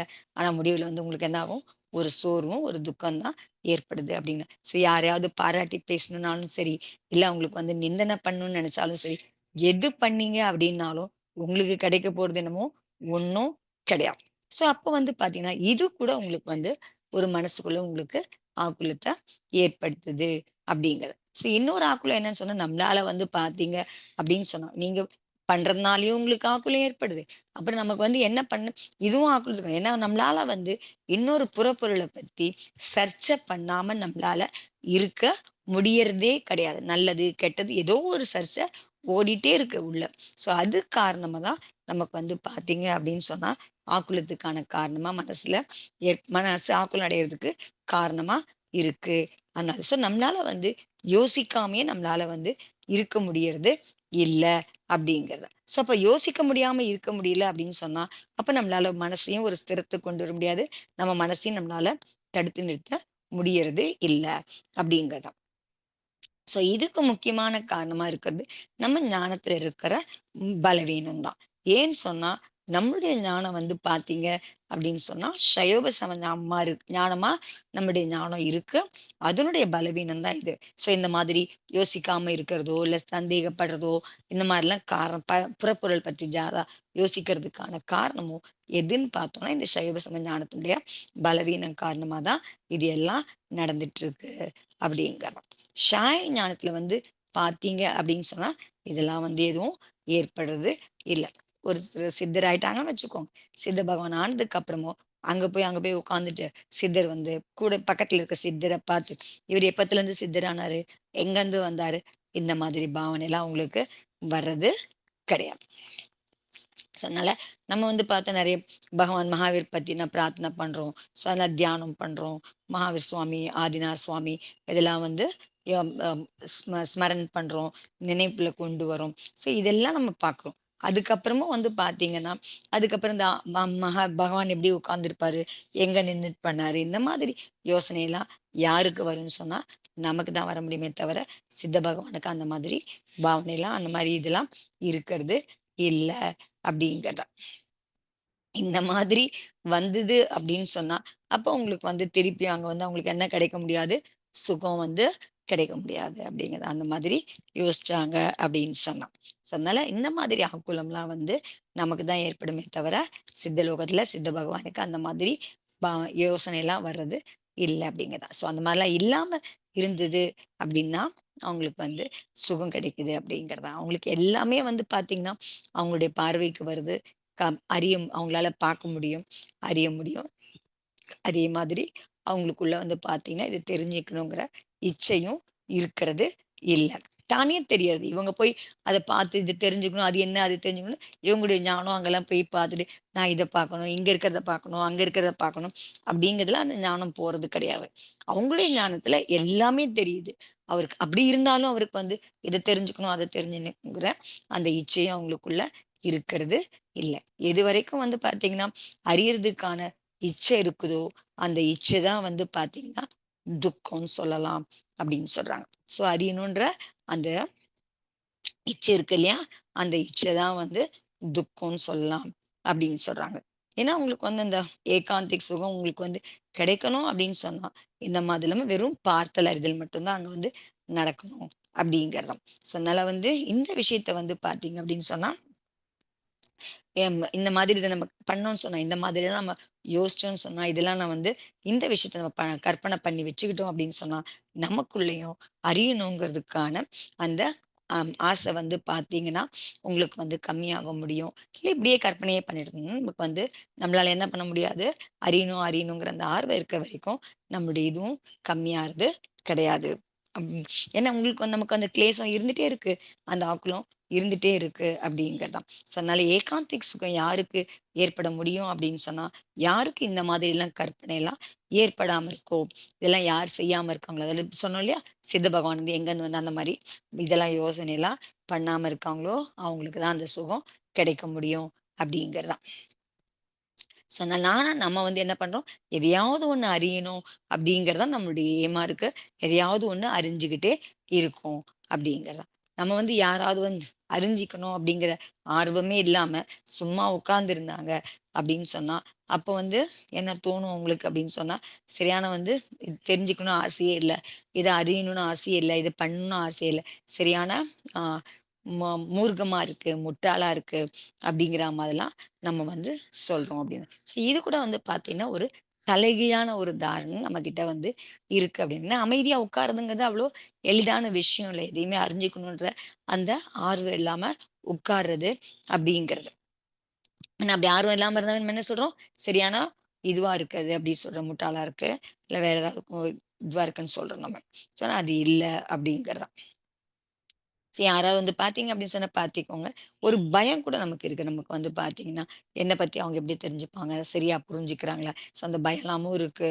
இந்த மாதிரி வந்து மனசுக்குள்ள வந்து இந்த மாதிரி ஆ பார்த்தீங்கன்னா, இந்த மாதிரி முட்டாள்தனமா அறிஞ்சிக்கணும். நான் எல்லாத்தையும் தெரிஞ்சுக்கணும். தெரிஞ்சுக்கலன்னு சொன்னா, எனக்கு அந்த ஆர்வம் இல்லன்னு சொன்னா, என்ன வந்து எல்லாம் முட்டாள்ன்னு சொல்லுவாங்களா? அப்படிங்கிற பயலாமும் நமக்குள்ள இருக்கு.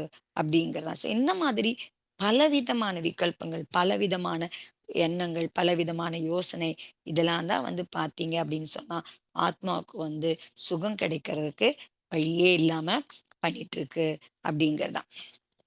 அதனால அறியறதுக்கு முயற்சி பண்ணாலும் சரி, அறியாம இருந்தாலும் சரி, எப்பவுமே வந்து இந்த மாதிரி ஆத்மாவுக்கு வந்து என்ன கிடைக்கிறதில்ல, சுகம் வந்து கிடைக்கிறது இல்ல அப்படிங்க. ஏன்னா, அறியதல் அப்படிங்கிறதே பார்த்தீங்க அப்படின்னு சொன்னா, அதனால வந்து அறிதல் அப்படிங்கிறது, அதாவது தானா அது அம் அம் தெரியணும் அது. உங்களுடைய முயற்சியா இல்லாம இருக்கும்போது தான். ஸோ அறியணும் அறியணும் அப்படிங்கிற அந்த முயற்சி வந்து பார்த்தீங்கன்னா, அது வந்து உங்களுக்கு சுகத்த கொடுக்கக்கூடியது கிடையாது அப்படிங்கிறது தான். ஸோ பார்த்தல் அறிதல்ங்கிறது வந்து சுபாவமான விஷயம் தான். அதுதான் ஆத்மாவுடைய இயல்பு. ஆனா, அத பார்க்கணும், அறியணுங்கிற அந்த இச்சை இருக்கு இல்லையா? ஆர்வம் இருக்கு இல்லையா? அது வந்து பார்த்தீங்கன்னா, சுபாவம் கிடையாது. ஸோ பகவானுக்கு வந்து அந்த இச்சைங்கிற அந்த இது இல்லாதனால தான், அவருக்கு பார்த்தல், அறிதல்ங்கிறது நடக்குது. அவரு வந்து என்னவாவும் இருக்காரு? சுகமாவும் இருக்காரு. ஆனா நமக்கு வந்து பார்த்தீங்க அப்படின்னு சொன்னா, பார்க்கறது, அறியறதுக்கான இச்சை இருக்கு. அது என்னுடைய சுபாவத்துல இல்ல நானு. அது சுபாவமா இல்லாத பொழுது, அப்போ வந்து உங்களுக்கு என்ன ஆகுது அப்படின்னு சொன்னா, அது வந்து உங்களுக்கு துக்கத்த குடுக்கக்கூடியதா இருக்கு அப்படிங்கிறது. ஸோ மறு நீங்க இப்ப உட்கார்ந்திருக்கீங்க. எவ்ளோ பொருள் உங்களால பார்க்க முடியும். ஜஸ்ட் பாருங்க. எவ்ளோ அறிய முடியுதோ அறியுங்க. அத தாண்டி அதுல வந்து இச்சைப்படாம, அதுக்கு மேல மேல அறிஞ்சுக்கணுங்கிற அந்த இச்சை இல்லாம இருக்கு. என்னன்னு தெரியுதோ, என்ன பார்க்குறீங்களோ, ஜஸ்ட் அப்படியே இருங்க. ஸோ இப்ப எல்லாம் உட்கார்ந்துருக்காங்க. எல்லாரையும் பார்க்குறீங்க. யார் யாரெல்லாம் இருக்கிறாங்கன்னு பார்க்குறீங்க. ஜஸ்ட் பார்க்குறீங்க. அப்படியே அறிதல் 2மே நடக்குது. 2 அட் அ டைம்ல நடக்குது இல்லையா? ஸோ அத பண்ணிட்டே இருங்க. ஸோ எல்லாரும் போனதுக்கு அப்புறமா அதுக்கப்புறம் பார்த்தீங்கன்னா, இந்த மாதிரி அப்பவும் பாருங்க. அப்போ என்ன தெரியுதோ, என்ன இது பண்றீங்களோ, அத மட்டும் நீங்க வந்து செய்யுங்க அப்படின்னு சொல்றாங்க. சொன்னல. அப்போ வந்து நீங்க வந்து பண்ணீங்கன்னா, எது இல்லையோ, நீங்க தனியா உட்கார்ந்திருக்கும்போது என்ன பார்க்குறீங்களோ, அதே அது அந்த காலி ஹால் பார்க்குறீங்க, என்ன பார்க்குறீங்க, அந்த மாதிரிலாம் இருக்கும்போது ஜஸ்ட் பாருங்க, இது பண்ணுங்க. அப்ப துக்கம் வரதில்ல. ஆனா நம்ம என்ன பண்றோம் அப்படின்னு சொன்னா, யாரும் இல்ல அப்படின்னு சொன்னா, மனசு வந்து வேற எங்க தான் ஓடிப்போது. இல்லாதது இங்க ஆக்சுவலா அங்க எதிரே இல்ல. இல்லாத விஷயத்து மேல புத்தி வந்து போக ஆரம்பிச்சுரும் உங்களுக்கு. எத அறிஞ்சுக்கிறதுக்கோ, எத தெரிஞ்சுக்கிறதுக்கோ, அத வந்து எது உங்களுடைய காட்சிக்கு வரலையோ, எது உங்களுக்கு பார்வையில இல்லையோ, அத பத்தி வந்து பார்த்தீங்க அப்படின்னு சொன்னா, உங்கள வந்து அது என்ன பண்ணுது, புத்தி உடனே அங்க வந்து மனசு வந்து உங்களுக்கு அங்கேயே போயிடுது. இப்ப இங்க உட்கார்ந்து ஹால்ல தான் உட்கார்ந்துருக்கீங்க, கேட்டுட்டு இருக்கீங்க. இப்ப அத்தன பேரும் பார்க்குறீங்க. அப்ப பார்த்தல ஜஸ்ட் என்ன நடக்குதோ அத அப்படியே பாருங்க. அவங்க போனதுக்கு அப்புறம் அதே மாரி பாருங்கன்னா, உங்களால இருக்க முடியறதில்ல. உடனே வந்து அங்க இல்லாத விஷயத்த உடனே திங்க் பண்றதுக்கு இந்த மனசு ஓடி போயிடுது. என்ன ஓடி போகுது? எங்க வந்து கடையில வந்து வந்தாங்களா? இல்லையா? அந்த மாதிரிலாம் உங்களுக்கு இல்லாத விஷயத்து மேல உங்க புத்தி வந்து போயிடுது. எது வரைக்கும் நீங்க வந்து பார்த்தீங்க அப்படின்னு சொன்னா, பிற பொருள அறிஞ்சுக்கிறதுக்கான முயற்சிய நீங்க வந்து பண்ண போறீங்க. அதனால வந்து எதுவரைக்கும் அத பண்றீங்களோ, அதுவரைக்கும் உங்களுக்கு வந்து துக்கம் இருந்துட்டே இருக்கும் அப்படிங்கிறது. அதனால வந்து எப்ப முயற்சி பண்ணாலும் எது இருக்குதோ அது ஜஸ்ட் அதோட நிறுத்திக்கோங்க. அத தாண்டி போகாதீங்க அப்படிங்கிறது. அந்த மாதிரி இருந்தீங்க அப்படின்னு சொன்னா, உங்களுக்கு வந்து உங்களால அமைதியா இருக்க முடியும் அப்படிங்கிறது. அதனால அறியணும், பார்க்கணும் அப்படிங்கிற இச்சை வந்து வைக்காம இருங்க அப்படிங்கிறது. எது அறியறதுக்கு வருதோ, எது பார்க்கறதுக்கு வருதோ, ஜஸ்ட் அத பாருங்க. அத எந்த அளவுக்கு அறியப்படுதோ, அத மட்டும் தெரிஞ்சுக்கிறதோட நிறுத்திங்க அப்படிங்கிறது தான். அந்த மாதிரி இருந்தீங்க அப்படின்னா தான், நீங்களும் அந்த பார்த்தல், அறிதல் செய்றீங்க அப்படிங்கிறத எடுத்துக்க முடியும் அப்படின்னு சொல்றாரு. ஆனா அது வந்து அவ்ளோ எளிமையான விஷயம் இல்ல அப்படிங்கிறது தான். பார்த்தல், அறிதல்ங்கிறது அவ்ளோ எளிமையான விஷயம் இல்ல அப்படிங்கிறது தான். ஏன்னா, ந நம்மளுடைய மோகங்கிறது நமக்குள்ள இருக்கிற மோகம் வந்து பார்த்தீங்க அப்படின்னு சொன்னா, மனசு மூலியமா நம்மள வந்து என்ன பண்ணும்? நம்மள வெளியில தூக்கி போட்டுரும். எது? நமக்குள்ள இருக்க மோகம், மனசு மூலியமா நம்மள என்ன பண்ணும்? வெளியில தூக்கி போட்டுரும். தூக்கி போட்டுட்டு என்ன பண்ண முடியும் அப்படின்னு சொன்னா, வெளில தூக்கி போடுதா உங்கள? அதுக்கப்புறம் என்ன பண்ணும்? இங்கருந்து அங்க தூக்கிட்டு போகும், அங்கருந்து அங்க தூக்கிட்டு போகும். இத பத்தி யோசிக்கிறது, அத பத்தி யோசிக்கிறதுன்னு உங்கள வந்து செய்ய வைக்கும் அப்படிங்கிறது தான். இத அறிஞ்சுட்டோமா, ஓகே. இதுக்கப்புறம் அங்க போய் யோசிக்கணும். அதுக்கப்புறம் அத பத்தி தெரிஞ்சுக்கணும். இதே மாதிரி உங்கள வந்து முயற்சி பண்ண வைக்கும். முயற்சி பண்ணிட்டே இருக்கு இந்த உயிர். எது? உங்களுடைய மோகம். நம்மளுடைய மோகம் நம்மள இந்த மாதிரி வெளியில தள்ளி நம்மள இந்த மாதிரி முயற்சியெல்லாம் செய்ய வைக்குது அப்படிங்கிறது. உலகத்துல பார்த்தீங்கன்னா, இந்த ஞானத்தினுடைய இந்த ஆக்குலம் காரணமா தான் உங்களுக்கு வந்து பார்த்தீங்கன்னா, ஜனங்க வந்து உலகம் வந்து துக்கியா இருக்கு அப்படிங்கிறது தான். அதனால வந்து உங்க வீட்டுக்குள்ளேயே பார்த்தீங்க அப்படின்னு சொன்னா, எவ்ளோ பொருள் உங்களுக்குள்ள வீட்ல இருக்கு. நீங்க வந்து பார்த்தீங்க அப்படின்னு சொன்னா, எவ்ளோ பொருள பத்தி நீங்க இந்த மாதிரி நீங்க வந்து என்ன பண்றீங்க? இந்த மாதிரி அறியறதுக்கான அத பத்தின யோசனைக்காக வந்து பார்த்தீங்கன்னு சொன்னா, உங்க மனசுக்குள்ள எவ்ளோ விஷயம் வந்து போயிட்டே இருக்கு உங்களுக்கு. ஆனா நீங்க வந்து அந்த விஷயம் கூட உங்களுக்கு வந்து தெரியறதே இல்ல. வீட்ல இருக்கிற விஷயங்கள் மேல, வீட்ல இருக்கவங்களுக்கு மேல அவ்ளோ விஷயம் உங்க மனசுல வந்துட்டே இருக்கு உங்களுக்கு. வருது. நீங்க பார்க்குறீங்க. அதுல வந்து நெறைய விஷயம் உங்களுக்கு வந்து ஞாபகம் கூட இருக்க முடியாது. பார்த்துக்கவும் முடியாது. ஏன்னு சொன்னா, உங்களுக்கு வந்து அத பத்தின அது இந்த மாரி நான் பண்றேன் அப்படிங்கிற அந்த அறிவு கூட நமக்கு வந்து ஏற்படுறது கிடையாது. அது வந்து போறது தான் அந்த வந்து போற விஷயம் எவ்ளோ வந்து போறதுங்கிறதும் உங்களுக்கு புரியறதில்ல. அந்த வந்து போற விஷயங்கள் தான் உங்க ஆக்குலத்துக்கான காரணம் அப்படிங்கிறதும், அதுதான் ஆக்குலத்த ஏற்படுத்துது அப்படிங்கிறதும் நமக்கு வந்து தெரியறது இல்ல. ஏன்னா எப்பவும் எதையாவது இந்த இது நெனச்சுட்டே இருக்கு மனசு மூலியமா எதையாவது நெனச்சுட்டு இருக்கு. இந்த நினைப்பு நம்ம நினைக்கிறோங்கிறதும் இதுக்கு தெரியறதில்ல. இந்த நினைப்பு தான் ஆக்குலத்துக்கான காரணமும் அப்படிங்கிறதும் இந்த உயிருக்கு வந்து தெரியறது இல்ல அப்படிங்கிறது.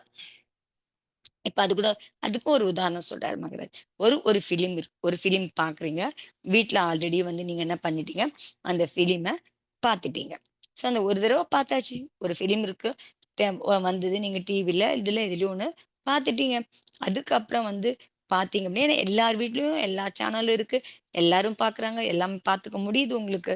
எல்லாம் பார்த்துட்டீங்க. முதல்ல ஒரு தடவ உங்களுக்கு அந்த ஃபிலிமே நீங்க வீட்ல பார்த்துட்டீங்க. அதுக்கப்புறம் என்ன பண்றீங்க? அதே ஃபிலிம் வந்து உங்க வீட்டுக்கு பக்கத்துல இருக்கிற தியேட்டர்ல வருதுன்னு வச்சுக்கோங்க. அப்ப என்ன பண்றீங்க அப்படின்னு சொன்னா, உங்களுக்கு வந்து பார்த்தீங்கன்னு சொன்னா, வீட்ல பார்த்துட்டீங்க. வீட்ல பார்த்ததுக்கு அப்புறமும், தியேட்டர்ல வந்ததுக்கு அப்புறம், தியேட்டர்லயும் பார்க்கணும்னு ஆசை ஏற்படுதா? இல்லையா? ஒரு விஷயத்த நீங்க ஒரு முறை பார்த்துட்டீங்க. தெரிஞ்சுக்கிட்டீங்க. ஆனா, அதையே வந்து நீங்க என்ன பண்றீங்க அப்படின்னு சொன்னா, 2வது தடவ இது ஃபிலிம் ஜஸ்ட் ஒரு எக்ஸாம்பிள்க்கு. நெறைய விஷயம் அந்த மாதிரி. ஒரு தடவ பார்த்திருப்போம், அறிஞ்சிருப்போம். ஆனா, திருப்பியும் அத வந்து அறியணுங்கிற ஆசை ஏற்படும்போது, பார்த்தீங்க அப்படின்னு சொன்னா, உங்களுக்கு வந்து 2வது தடவையும் அத பார்க்கணும்னு ஆசை ஏற்படுதா? இல்லையா? அப்ப உங்களுக்கு அது வந்து புரியும்னு நெனைக்கிறேன் அப்படின்னு சொல்றாரு. அத புரிஞ்சுக்க முயற்சி பண்ணுங்க அப்படின்னு சொல்றாரு. மனசுக்கான இந்த கிரியை, மனசுக்கான இந்த அ எப்படி மனசு இந்த மாரி வேலை செய்யுது அப்படிங்கிறத மனசோட வேலை பத்தியும் நீங்க வந்து தெரிஞ்சுக்க முயற்சி பண்ணீங்க அப்படின்னு சொல்றாரு. அதனால வந்து எவ்வளோ ஆக்குலம் ஏற்படுறது காரணமா உங்களுக்குள்ள ஏற்படுது. 2வது தடவ பார்க்கணும்னு நினைக்கும்போது, அத தெரிஞ்சுக்கணும்னு நினைக்கும் பொழுது, உங்களுக்கு வந்து இது உங்களுக்குள்ள என்ன ஏற்படுத்துது? ஆக்குலத்த ஏற்படுத்துது அப்படிங்கிறது தான். அதனால பார்த்தல் அறிதல் மூலியமா நமக்குள்ள வந்து சுகம் ஏற்படுது அப்படின்னு சொன்னா, அப்போ உங்களுக்கு வந்து பார்த்தல் அறிதல் வந்து பார்த்தீங்கன்னா, ஒரு தடவ முடிஞ்சாச்சு. அதுக்கப்புறமும் திருப்பியும் அதே மாதிரி பார்த்தல் அறிதலுக்கான இச்சை வந்து ஏன் ஏற்படுது? ஒரு தடவ பார்க்கும்போதே உங்களுக்கு சுகம் வந்து பார்த்தல் அறிதல் பண்றீங்கன்னு சொன்னா, சுகம் கிடைக்குதுன்னு சொல்றாங்க பார்த்தல் அறிதல் பண்ணும்பொழுது. பார்த்தல் அறிதல் பண்ணும்போது உங்களுக்கு சுகம் ஏற்பட்டுடுச்சு அப்படின்னு சொன்னா, அப்ப 2வது தடவ அந்த இச்சை ஏன் வந்து ஏற்படுது? அப்படிங்கிறது தான். இங்க பார்த்தீங்க அப்படின்னு சொன்னா, உங்களுக்கு வந்து அந்த இச்சை எது காரணமா ஏற்படுது அப்படின்னு பார்த்தீங்கன்னா, உங்களுக்குள்ள இருக்கிற மோகம் காரணமா ஏற்படுது. அதுதான் வந்து பார்த்தீங்கன்னா, உங்களுக்கு வந்து துக்கத்துக்கான காரணமா இருக்கு அப்படிங்கிறது. ஆனா, என்ன பிரச்சனைன்னு சொன்னா, இதுதான் துக்கத்துக்கான காரணமா இருக்கு. ஆனா, நாம என்ன நினைக்கிறோம் அப்படின்னு சொன்னா, அதுதான் வந்து சுகம் அப்படின்னு வந்து நம்ம வந்து சுகத்துக்கான காரணமா நினைக்கிறோம். ஒரு தடவ பார்த்தாச்சு. 2வது தடவ பார்க்கும்போது, இன்னும் நான் என்ஜாய் பண்ணேன். அது சுகத்துக்கான காரணமா யார் நினைக்கிறது? இந்த உயிர் வந்து நினைக்குது. இந்த மனசு நினைக்குது. இந்த ஞானம் நினைக்குது அப்படிங்கிறது. அதனால நீங்க என்ன பண்றீங்க? அந்த இச்சைய பூர்த்தி பண்றதுக்கு அட்டெம்ப்ட்ஸ் பண்றீங்க. 2 தடவ, 3 தடவ. ஏன்னா நீங்க 2வது தடவ பார்க்கும்போது உங்களுக்கு வந்து சுகம் கிடைக்குதுன்னு நினைக்கிறீங்க. ஆனா அது கிடைக்கல அப்படிங்கிறப்போ திருப்பி திருப்பி நெறைய அட்டெம்ப்ட்ஸ் அதுல வந்து பண்றதுக்கு வந்து நம்ம பண்றோம். ஆசைய பூர்த்தி பண்றதுக்கு வந்து நம்ம யோசிக்கிறோம் அப்படிங்க. ஏன்னா அங்க தான் வந்து நமக்கு வந்து அது சுகம் கிடைக்கும் அப்படின்னு நம்ம இந்த ஞானம் வந்து அந்த மாதிரி இது அதுக்கான புரிதல் அப்படி இருக்கு அப்படிங்கிறது.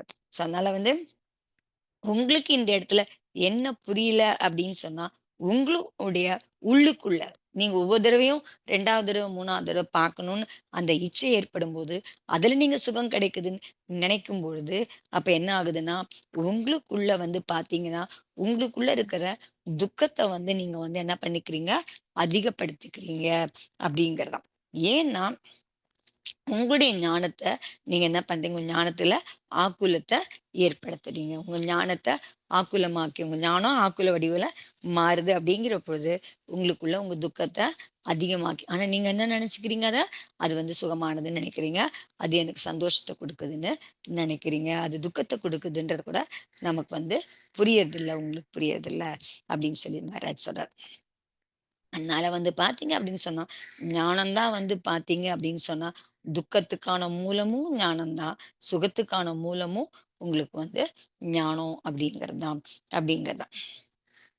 அதனால நமக்குள்ள இருக்கிற அந்த ஆக்குலம், சோ அத வந்து நம்ம வந்து என்ன பண்ணலாம், புரிஞ்சுக்கிறதுக்கு முயற்சி பண்ணோம் அப்படிங்கிறது தான். சோ அதனால வந்து எந்த பொருளையும் வந்து பார்த்தீங்க அப்படின்னு சொன்னா, நீங்க அறிஞ்சுக்கிறதுக்கு, சோ அத இது பண்றதுக்கு அந்த பொருள எந்த பொருளையும் வந்து பார்த்தீங்கன்னா, இச்சையோட உங்களுக்கு வந்து இச்சையோட நீங்க வந்து இச்சைக்கு காரணத்தோட நீங்க வந்து திருப்பி திருப்பி உங்களுடைய சமயத்த வந்து நீங்க வீணாக்குனீங்க அப்படின்னு சொன்னா, இச்சை காரணமா நீங்க எந்த பொருளையாவது நீங்க வந்து புரிஞ்சுக்கிறதுக்கான முயற்சி பண்ணீங்க அப்படின்னு சொன்னா, அந்த மாதிரி அது உங்களுக்கு துக்கத்துக்கு காரணமா இருக்கு. ஆனா மீண்டும் மீண்டும் உங்களுக்குள்ள நீங்க வந்து எத வந்து அறிஞ்சுக்கிறதுக்கான எந்த பொருள வந்து நீங்க அறிஞ்சுக்கிறதுக்கான முயற்சிய திருப்பி திருப்பி பண்ணணும் அப்படின்னு சொன்னா, அது வந்து உங்களுடைய ஆத்மா மட்டும்தான். உங்களுடைய ஞானம் மட்டும்தான். எத வந்து நீங்க அறியறதுக்கும், தெ பார்க்கறதுக்கும், அறியறதுக்கும் எத பண்ணக்கூடியதா எது இருக்கணும் அப்படின்னு சொன்னா, எது வந்து ம உண்மையிலேயே உங்களுக்கு பார்த்தல், அறிதல் பண்ண வேண்டிய விஷயம், திருப்பி திருப்பி பண்ண வேண்டிய விஷயம் எதுன்னு சொன்னா, அது வந்து பார்த்தீங்கன்னு சொன்னா, உங்களுடைய ஞானமும், உங்களுடைய ஆத்மாவும் தான். அதனால வந்து எது வந்து எவ்வளோதான் உங்களுக்கு வந்து துக்கம் குடுக்கும். இத வந்து நம்ம வந்து துக்கம்ன்னு நம்ம நினைக்காத வரைக்கும், இந்த ஆக்குல் நமக்கு வந்து இருந்துகிட்டே தான் இருக்கும். அதனால எத பத்தி அறியணும்னாலும் எக்ஸ்ட்ராவா அறிஞ்சுக்கணும் அப்படிங்கிற மாதிரி நம்ம வந்து செய்யாம இருக்கணும் அப்படிங்கிறான். ஸோ அவர் வந்து ஆச்சார்ஷியோட ஒரு கவிதையும் ஒண்ணு சொல்றாரு அவரு. अ, ज्ञान ही दुःख का मूल है, ज्ञान ही सुख का कूल है, राग रहित अनुकूल है, राग सहित प्रतिकूल है, चुन चुन इसमें उचित को मत चुन अनुचित भूल, सब शास्त्रों का सार है, समता बिन सब தூள் है அப்படிங்கிறத ஆச்சாரியோட கவிதை ஒண்ணு சொல்றாரு. ஸோ ஆக்சுவலா அது பார்த்தீங்க அப்படின்னு சொன்னா, ஞானம் தான் துக்கத்துக்கான மூலமாவும் காரணமாவும் இருக்கு. சுகத்துக்கான காரணமாவும் அதுதான் இருக்கு. ராகம் இல்லாம இருக்கிறது அனுகூலமானது. ராகத்தோட கூடியது கண்டிப்பா உங்களுக்கு வந்து பிரதிகூலமானது அப்படிங்கிறது தான். ஸோ இதுல வந்து நீங்க ச சூஸ் பண்ணிக்கோங்க. ஸோ எது வந்து உச்சிதமோ, அத நீங்க வந்து எடுத்துக்கோங்க. எது அனுச்சிதமோ, அத நீங்க வந்து மறந்து போயிடுங்க. ஸோ அதனால வந்து எல்லா சாரமும் வந்து பார்த்தீங்கன்னா, சாஸ்திரத்தின் சாரம் எல்லாமே வந்து பார்த்தீங்கன்னா, சம்தா இல்ல அப்படின்னு சொன்னா, எல்லாமே வந்து உங்களுக்கு வந்து பார்த்தீங்கன்னா, தூளு தான். வெறும் இது மாரி தான். என்ன சொல்றது? தூசி மாரி தான் அப்படின்னு. ஸோ அதனால வந்து இந்த சம்தாவ தான் நம்ம வந்து வச்சுக்கணும் அப்படின்னு சொல்றேன். அதாவது ஆர்வம்லாம் இல்லாம சம்தா பாவத்தோட இருக்கிறது அப்படிங்கிறது தான். ஸோ அதனால வந்து எதுல ஞானத்துல வந்து பார்த்தீங்கன்னா, எந்த ராகம், மோகம் உற்பத்தி ஆகுதோ, அதுல வந்து பார்த்தீங்கன்னா, சமபாவம் இருக்க முடியாது. ஸோ அப்ப வந்து பார்த்தீங்கன்னா, சமபாவம் இல்லைன்னு சொன்னா சுகம் ஏற்பட முடியாது. அதனால எந்த ஞானத்துல உங்களுக்கு வந்து ராகம் ராகமும், மோகமும் உற்பத்தி ஆகாம இருந்து, அதுல வந்து சமபாவத்தோட இருக்க முடியுதோ, அந்த ஆத்மா தான், அந்த ஞானம் தான் சுகத்த அடைய முடியும் அப்படிங்கிறது தான். ஸோ அதுல தான் நம்ம வந்து கவனம் செலுத்தணும் அப்படின்னு சொல்றாரு. ஸோ அதனால எவ்வளோ நம்மளுடைய ஞானத்துல எவ்வளோ துக்கத்துக்கான காரணமா எது இருக்கு அப்படிங்குது. ஸோ இதுல வந்து பண்ணது வந்து இச்சை தான். அறியணுங்கிற இச்சை எவ்வளோ துக்கத்துக்கு காரணமா இருக்கு அப்படிங்கிறதுதான் இதுல சொல்றாங்க. ஸோ 3 விஷயம் சொல்றாங்க. ஒண்ணு வந்து ஞானம் வந்து எந்த அளவுக்கு பரவி இருக்கிறது, அதுக்கப்புறம் நிர்மலமா இருக்கிறது, அதுல எந்த இதுவும் இல்லாம இருக்கிறது, அதுக்கப்புறமா வந்து கடைசியா சொன்னது வந்து உங்களுக்கு வந்து பாத்தீங்கன்னா, அந்த இச்சை ஏற்படாம இருக்கிறது, அறிஞ்சுக்கிறதுக்கான ஆர்வம் இல்லாம இருக்கு. அதுதான் வந்து சுகத்துக்கான காரணமா இருக்கு. அதுவும் முதல்லயே சொன்னாங்க, அந்த அவக்கிரகம் முதலியானம் இல்லாம இருக்கிறதும், கிரமம் கிரமமா இல்லாம ஒரே சமயத்துல அறியிற ஞானம். அதுதான் சுகத்துக்கான காரணமா இருக்கு அப்படிங்கிறது. ஸோ இதெல்லாம் தான் உங்களுக்கு வந்து நமக்கு ஞானங்கள் பத்தியே நமக்கு வந்து ஒரு தெளிதல் இல்ல அப்படிங்கிறது தான்.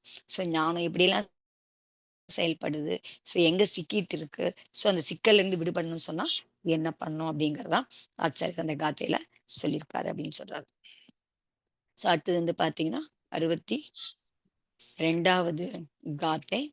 அதுல பார்த்தோம் அப்படின்னு சொன்னா சில என்ன சொல்றாங்க அப்படின்னு பார்த்தோம்னா, ஜம் கேவலம் தி நாணம் தம் சொக்கம் பரிணமம் ச சோ ஷைவ கேது கேது தஸ்ஸ ந பனிதோ ஜம்ஹா காதி கயம் ஜாத்தம் அப்படின்னு சொன்னாங்க. அதாவது இங்க வந்து கேவல ஞானத்தினுடைய இப்ப சொல்றாங்க. ஸோ கேவல ஞானம் தான் உண்மையான சுகம், வாஸ்தவமான சுகம் அப்படின்னு சொல்றாங்க. ஸோ அதனால கேவலம் அப்படிங்கிற பேருக்குரிய ஞானம் இருக்கு இல்லையா, அதுதான் வந்து சுகம். பரிணாமமும் அதுதான். ஸோ அதுதான் பரிணாமம், அதுதான் சுகம். ஸோ அதுல வந்து பாத்தீங்கன்னா அத வந்து ஸோ அது என்ன இருக்கு, கேவல ஞானங்கிற ஞானம் பேருடைய அந்த ஞானம் தான் சுகம். அதுதான் பரிணாமமும் கூட. ஸோ அது அப்புறமா என்ன சொல்றாங்க, அது மூலியமா அதுலதான் வந்து பாத்தீங்க அப்படின்னு சொன்னா அந்த ஞானத்தை என்ன அதுல வந்து அந்த கேவல ஞானத்துல வருத்தம் துன்பம் அதெல்லாம் இல்ல அப்படின்னு சொல்லி பகவான் வந்து சொல்லியிருக்காரு இல்லையா. ஏன்னா அதுல வந்து பாத்தீங்கன்னு சொன்னா அங்க வந்து காத்தி கர்மம் க்ஷயம் அடைஞ்சாச்சு. அதனால அந்த ஞானத்துல துக்கம் இல்ல அப்படிங்கறத அங்க வந்து சொல்றாங்க. அதனால கேவல ஞானம்ங்கிற பேர்ல இருக்கிற அந்த ஞானம் தான் உங்களுக்கு வந்து பாத்தீங்கன்னா அதுதான் சுகம். அதுதான் உங்களுக்கு வந்து பரிணாமமாவும் அதுதான் பரிணாமமா இருக்கு. அந்த ஞானம் தான் பரிணாமமா இருக்கு. அதுதான் சுகத்துக்கான பரிணாமமாவும் இருக்கு. எது கேவல ஞானம் அப்படிங்கறதான். அதனால கேவல ஞானம் தான் உங்களுக்கு என்னவா இருக்கு, சுகமா இருக்கு, பரிணாமமாவும் அதுதான் அதேதான் உங்களுக்கு வந்து இருக்கு. அதுதான் வந்து அது உண்மையான சுகமாவும் இருக்கு அப்படிங்கறதான். ஸோ அதனால உம் இங்கேயும் வந்து சொல்றேன். இங்க வந்து நம்ம வந்து சிலதெல்லாம் வந்து சில இதுவும் வச்சிருக்கோம் நம்ம சிலதெல்லாம். அதுலயும் அது அது பத்தியும் அவருங்க வந்து அது எப்படி ப்ரூவ் ஆகுது அப்படிங்கறதையும் இங்க சொல்றாரு. சித்தாந்திக் விஷயம் பத்தி இங்க வந்து சொல்றேன்னு சொல்லி சொல்றாரு இதுல. அதுல வந்து பாத்தீங்கன்னா நம்ம என்ன சொல்றோம் அப்படின்னு சொன்னா, அனந்த சுகம் ஏற்பட்டதுக்கு அப்புறம் அனந்த ஞானம் ஏற்படுறது இல்ல அப்படிங்கறதுதான்.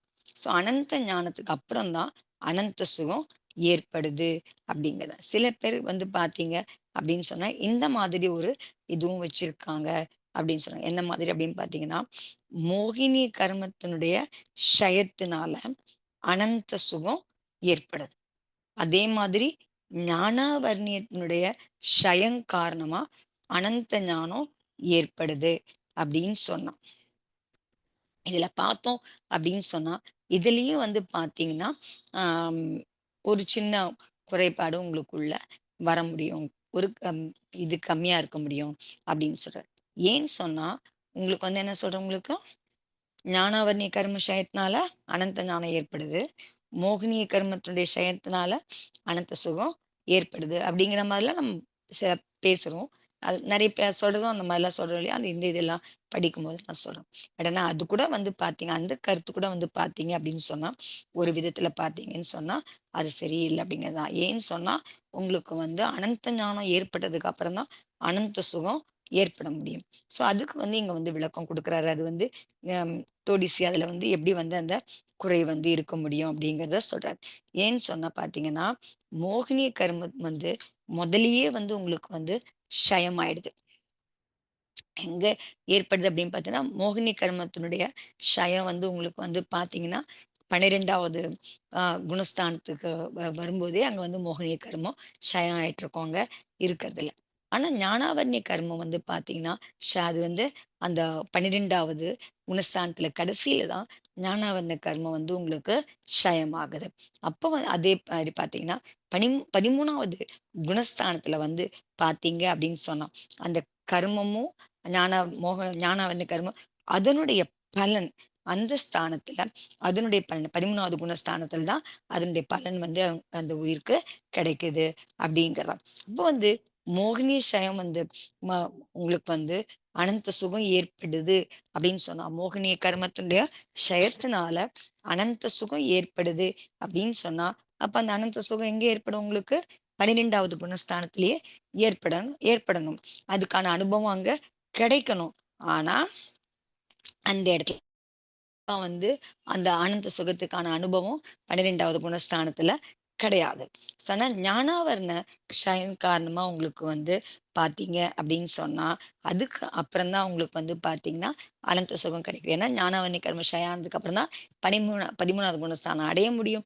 ஸோ அது 4 காத்தி கர்மம் க்ஷயமாகும். ஸோ அதுவும் க்ஷயமானதுக்கு அப்புறம் தான் உங்களுக்கு வந்து 13வது குணஸ்தானத்துல தான் அதுக்கான பலன் கிடைக்கும்போது, அதுல தான் வந்து பார்த்தீங்க அப்படின்னு சொன்னா, அங்க தான் அவங்க வந்து அனந்த சுகத்த அடையறாங்க அப்படிங்கிறதுனால, ஸோ அதனால வந்து எங்க வந்து உங்களுக்கு அனந்த சுகம் ஏற்படுது அப்படின்னு பார்த்தீங்கன்னா, 13வது குணஸ்தானத்துல. அதாவது கேவல ஞானத்தோட தான் உங்களுக்கு வந்து அனந்த சுகம் ஏற்பட முடியும் அப்படிங்கிறது தான். ஸோ அதனால அத நீங்க வச்சுக்கணும் மனசுல பதிய வச்சுக்கணும் அப்படி சொல்றாரு. 13வது குணஸ்தானத்துல தான் அனந்த சுகம் ஏற்படுது அப்படிங்கிறது தான். ஸோ அதனால 12வது குணஸ்தானத்துல அனந்த சுகம் ஏற்படுது இல்ல. ஸோ இதுலருந்து வந்து பார்த்தீங்க அப்படின்னு சொன்னா, ஸோ அதனால ஆ நம்ம வந்து எப்ப பார்த்தாலும் வந்து என்ன சொல்றோம்? ஞானத்தோட தான் வந்து எப்பவும் வந்து சுகத்த வந்து நம்ம வந்து அ இணைச்சு வச்சு பார்க்குறோம் இல்லையா? அது இங்க வந்து சித்தியாகுது. அதனால அனந்த ஞானம் ஏற்படும்போது தான் உங்களுக்கு வந்து அனந்த சுகமும் ஏற்படுது அப்படிங்கிறது. அதனால தான் நமக்கு வந்து இங்க வந்து இத வந்து ப்ரூவ் பண்ணிக்க முடியும் அப்படிங்கிறதாம். என்ன ப்ரூவ் பண்ணிக்க முடியும்? சுகத்தோட ஞானபாவம் ஏற்படுறது கிடையாது.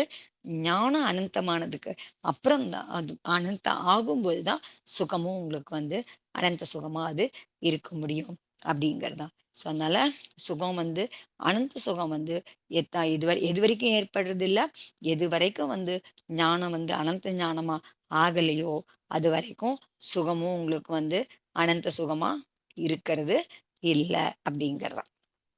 அதனால அனந்த ஞானம் ஏற்படும்போது தான் அவங்களுக்கு வந்து அனந்த சுகம் ஏற்படுது அப்படிங்கிறது தான்.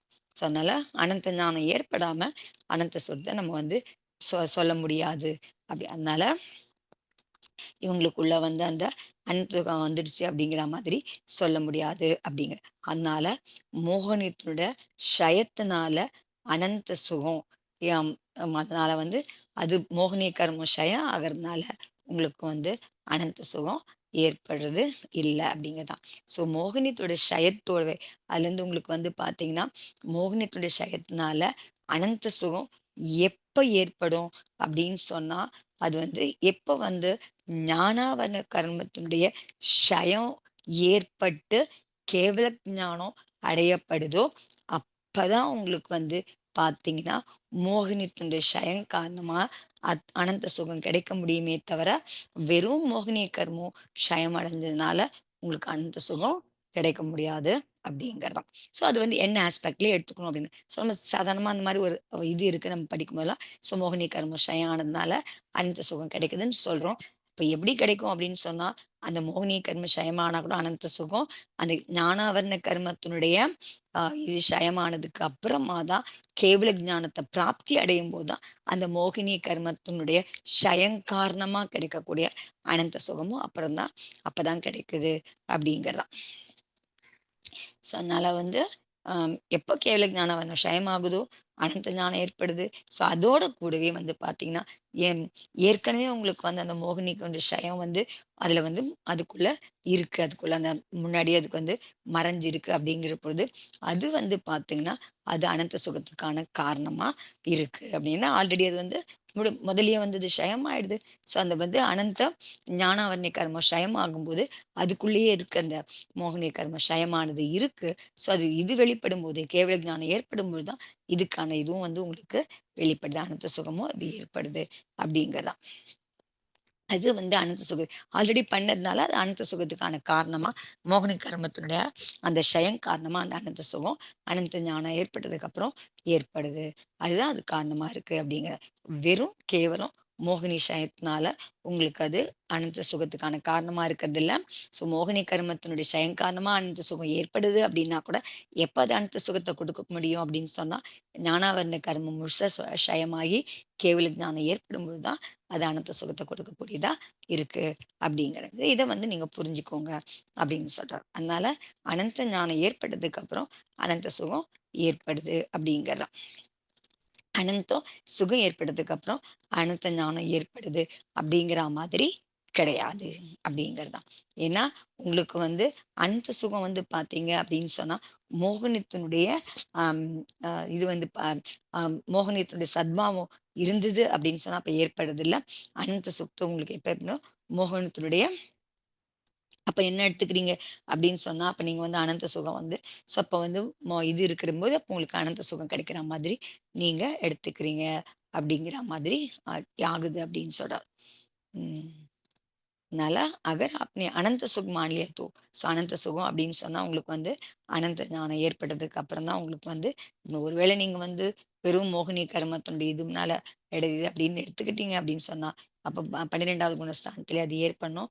அந்த மாதிரி ஏற்படுறது இல்ல அப்படிங்கிறது. அதனால தான் சுகத்த வந்து எதோட சேர்த்திருக்கிறாங்க, உங்களுக்கு வந்து ஞானத்தோட எப்பவும் சேர்த்து சேர்த்து சுகம் சொன்னா ஞானம் இருந்தா தான் சுகம், ஞானம் இருந்தா தான் சுகம்ன்னு சொல்லி ஞானத்தோட சுகத்த சேர்த்து சேர்த்து சொல்றதுக்கு ஞானம் பத்தி பேசும்போது சுகம் பத்தி பேசுறோம், சுகம் பத்தி பேசும்போதெல்லாம் ஞானம் பத்தி பேசுறோம்னா, அதுக்கு எதுக்கு காரணம் அப்படின்னு சொன்னா, முதல்ல வந்து இதுதான். ஞானம் வந்து முதல்ல, அதுக்கப்புறம் தான் சுகம் அப்படிங்கிறது. அதுதான் வந்து இங்க வந்து சொல்றாங்க அப்படின்னு சொல்றாங்க. மீதி வந்து நாளைக்கு கிளாஸ்ல பார்க்கலாம்னு நினைக்கிறேன். ம். நல்லா இருந்தது ஆண்டி. இன்னைக்கு நெறைய விஷயங்கள் நல்ல இதா இருந்தது. ஆ, அதாவது எப்படி நமக்கு துக்கம் வருதுன்றது விஷயங்கள் மத்த விஷயங்கள் தெரிஞ்சுக்கணும்னு நினைக்கிறப்ப தான் துக்கம்ங்கிறது ஆமா, 100% கரெக்ட். 100க்கு 200% கரெக்ட். நம்ம ஆமா, ஆமா ஆட்டோமேட்டிக்கா அது மத்த விஷயத்த தெரிஞ்சுக்கணும்னு நினைக்கிறப்ப மத்த இது பண்றப்பதான் நம்மளுக்கு அந்த துக்கம் வருதுன்றது தெரியுது. நல்லா புரியுது. ஆமா. நல்லா இருந்தது. 2வது வந்து அந்த இது நம்ம எப்படி மனசு வந்து ஒரு விஷயத்த ஒரு தடவ அனுபவம் பண்ணிச்சுன்னா, திரும்ப திரும்ப அது வேணும்னு நினைக்கிறது வந்து, அது ம். திரும்ப நம்ம அத பண்ண அது துக்கம் தான். நம்ம என்ன நினைக்கிறோம் 2வது தடவ பண்றப்போ அது சாட்டிஸ்ஃபை ஆயிடும். ஆ, சாட்டிஸ்ஃபை எப்பவுமே ஆமா, ஆகாது. அது துக்கத்த தான் ஆமா, உண்டாக்குதுன்றது 100% கரெக்ட் அது. நான் ஆமா. இன்னைக்கு அத பத்தி தான் நாங்க அது பேசிட்டு ஆக்சுவலா அது இருந்தோம் கோயில்ல. ஆ, அது ஆமா. கரெக்ட்டா அந்த துக்கம் வந்து விஷயத்த பத்தி அ, இருந்துச்சு. நீங்க அத பத்தி தான் ஆ. பேசிட்டு இருந்தோம். ஒரு விஷயம் நீ சாப்பாடு ஒரு தடவ ஒரு தடவ பண்ணா இன்னொரு தடவ பண்ணணும்னு எதுவா நினைக்கிறப்ப இருந்தாலும். ஆமா, ஆமா, வந்து அத பண்ணா திருப்தி ஆயிடும்னு நினைக்கிறோம். ஆனா அங்க திருப்தின்றது ஆமா. ஆகாது. நம்ம கிடையாது இன்னொரு தடவ அந்த அப்படிங்கிறது. கஷ்டத்த அனுபவம் பண்ண முடியாது. ம், திரும்ப ஒரு ம், தடவ அந்த ஆசை ம். வரும் அப்படின்றத இல்ல, புரிஞ்சுட்டு ஆமா, இப்பவே அந்த ஆசைய கட் பண்ணணும் ஆமா. அப்படின்றது தான் கரெக்ட் இருந்தது. ஏன்னா அது அது துக்கத்துக்கு தான் காரணமா இருக்குன்றது நமக்கு புரியல ஆமா. அப்படிங்கிறது தான். அது அந்த அது படுற துக்கம் அந்த ஆசை வந்து ஆ, துக்கம் தான். அந்த ஆமா. ஆசைய சாட்டிஸ்ஃபை பண்றப்ப கிடைக்கிற சுகத்துக்கு மேல நம்மளுடைய எண்ணம் போயிடுது தவிர, அந்த ஆசை வரதே ஒரு துக்கம் தான். அந்த துக்கத்த நம்ம அப்படிங்க. வந்து ஆமா, பண்ணாம பாத்துக்கணும். எப்படி திரும்ப பண்ணாம பாத்துக்கணும்ன்றதுல நம்மளுடைய கவனம் போறதே இல்ல. அது ஆமா. பண்ணணும்ன்றது கரெக்ட். இப்ப 3வதா சொன்ன பாயிண்ட் வந்து கரெக்ட். எப்பவுமே நம்ம வந்து என்ன பண்ணுவோம், ஞானாவரணை கர்மம் போச்சுன்னா, அனந்த ஆ, தர்ஷனம், த தர்ஷனாவரண ஐ மீன் அனந்த ஞானம் அப்படியே அதே லிங்க் பண்ணிக்கிறோம். பட் வந்து ஆமா. வித்தியாசம் போச்சுன்னா அனந்த சுகம்ன்றது சொல்றோம். பட் அது வந்து அதனுடைய பலன் ஆனா வந்து ஆக்சுவலா வந்து சொல்றாங்க. மோகினி கர்மம் போகுறதுனால தான் உங்களுக்கு அனந்த சுகம் சுகம் கிடைக்கும். வருது. ஆனா வருது. ஆனா அந்த அனந்த சுகம் வந்து உங்களுக்கு வந்து வெறும் மோகினிய ம். கர்மம் மட்டும் போகும்போது அது நடக்கிறது இல்ல. கிடையாது. ஞானாவரண ஷயம் ஆனதுக்கு அப்புறம் ஞானம் கேவல ஞானமா வெளிப்பட்டதும்போது தான் இந்த இது உண்மையான இந்த மோகினி கர்மத்துல அது ஏன்னா ஆல்ரெடி இருக்கு அங்க ஷயம் ஆயாச்சு. ஆனா அந்த சுகம் எப்ப குடுக்குதுன்னா, ஞானாவரண அப்பதான் கர்மம் அதே மோகினி மோகம் கர்மம் போச்சுனா ஷயமாக்கும். தான் நம்மளுக்கு அது ஞானமும் வருது. மோகம் எப்ப போதோ அப்பதான் ஞானமும் கேவல ஞானமும் வெளில வருது. மோகம் போனதுக்கு அப்புறம் தான். சோ அனந்த ஞானம் வரப்ப அப்ப ஆட்டோமேட்டிக்கா அதனுடைய இதுவும் அனந்த அது சுகம் வெளில மோகினி கர்மம் போனதுக்கான அந்த பலன் வந்து எப்போ உங்களுக்கு வந்து எப்ப அனந்த கிடைக்கும்? சுகமா எப்ப ம். கூடனா, அனந்த ஞானம் வந்ததுக்கு அப்புறம் தான் உங்களுக்கு அது அனந்த சுகத்த குடுக்கறதா இருக்கு கரெக்ட். அப்படிங்கிறது. ஆமா. கரெக்ட். அந்த பாயிண்ட் ரொம்ப கரெக்ட்டா நல்லது. பட் ஆனா ரியலி வந்து மோகினி கர்மம் போறதுனால தான் உங்களுக்கு அனந்த சுகம் வரும். பட் ஆனா வெறும் மோகினி ஆமா. கர்மம் போனதுனால உங்களுக்கு அனந்த சுகம் கிடைக்க ம். முடியாது அப்படிங்கிறத நம்ம ம். புரிஞ்சுக்கணும். ஆமா. கட்டாயமா, கட்டாயமா, கட்டாயம். நல்லா இருந்தது. நல்லா இருந்தது. நெறைய பாயிண்ட்ஸ் வந்து எல்லாம் எல்லாம் சூப்பரா ஆமா. இருந்தது. தேங்க்ஸ் ஆ, ஆண்டி. நாளைக்கு ஆ, பார்க்கலாம் ஆண்டி. சமையல் எல்லாருக்கும் ஜெய் ஆ, ஜெமினி. சமய ஓகேப்பா.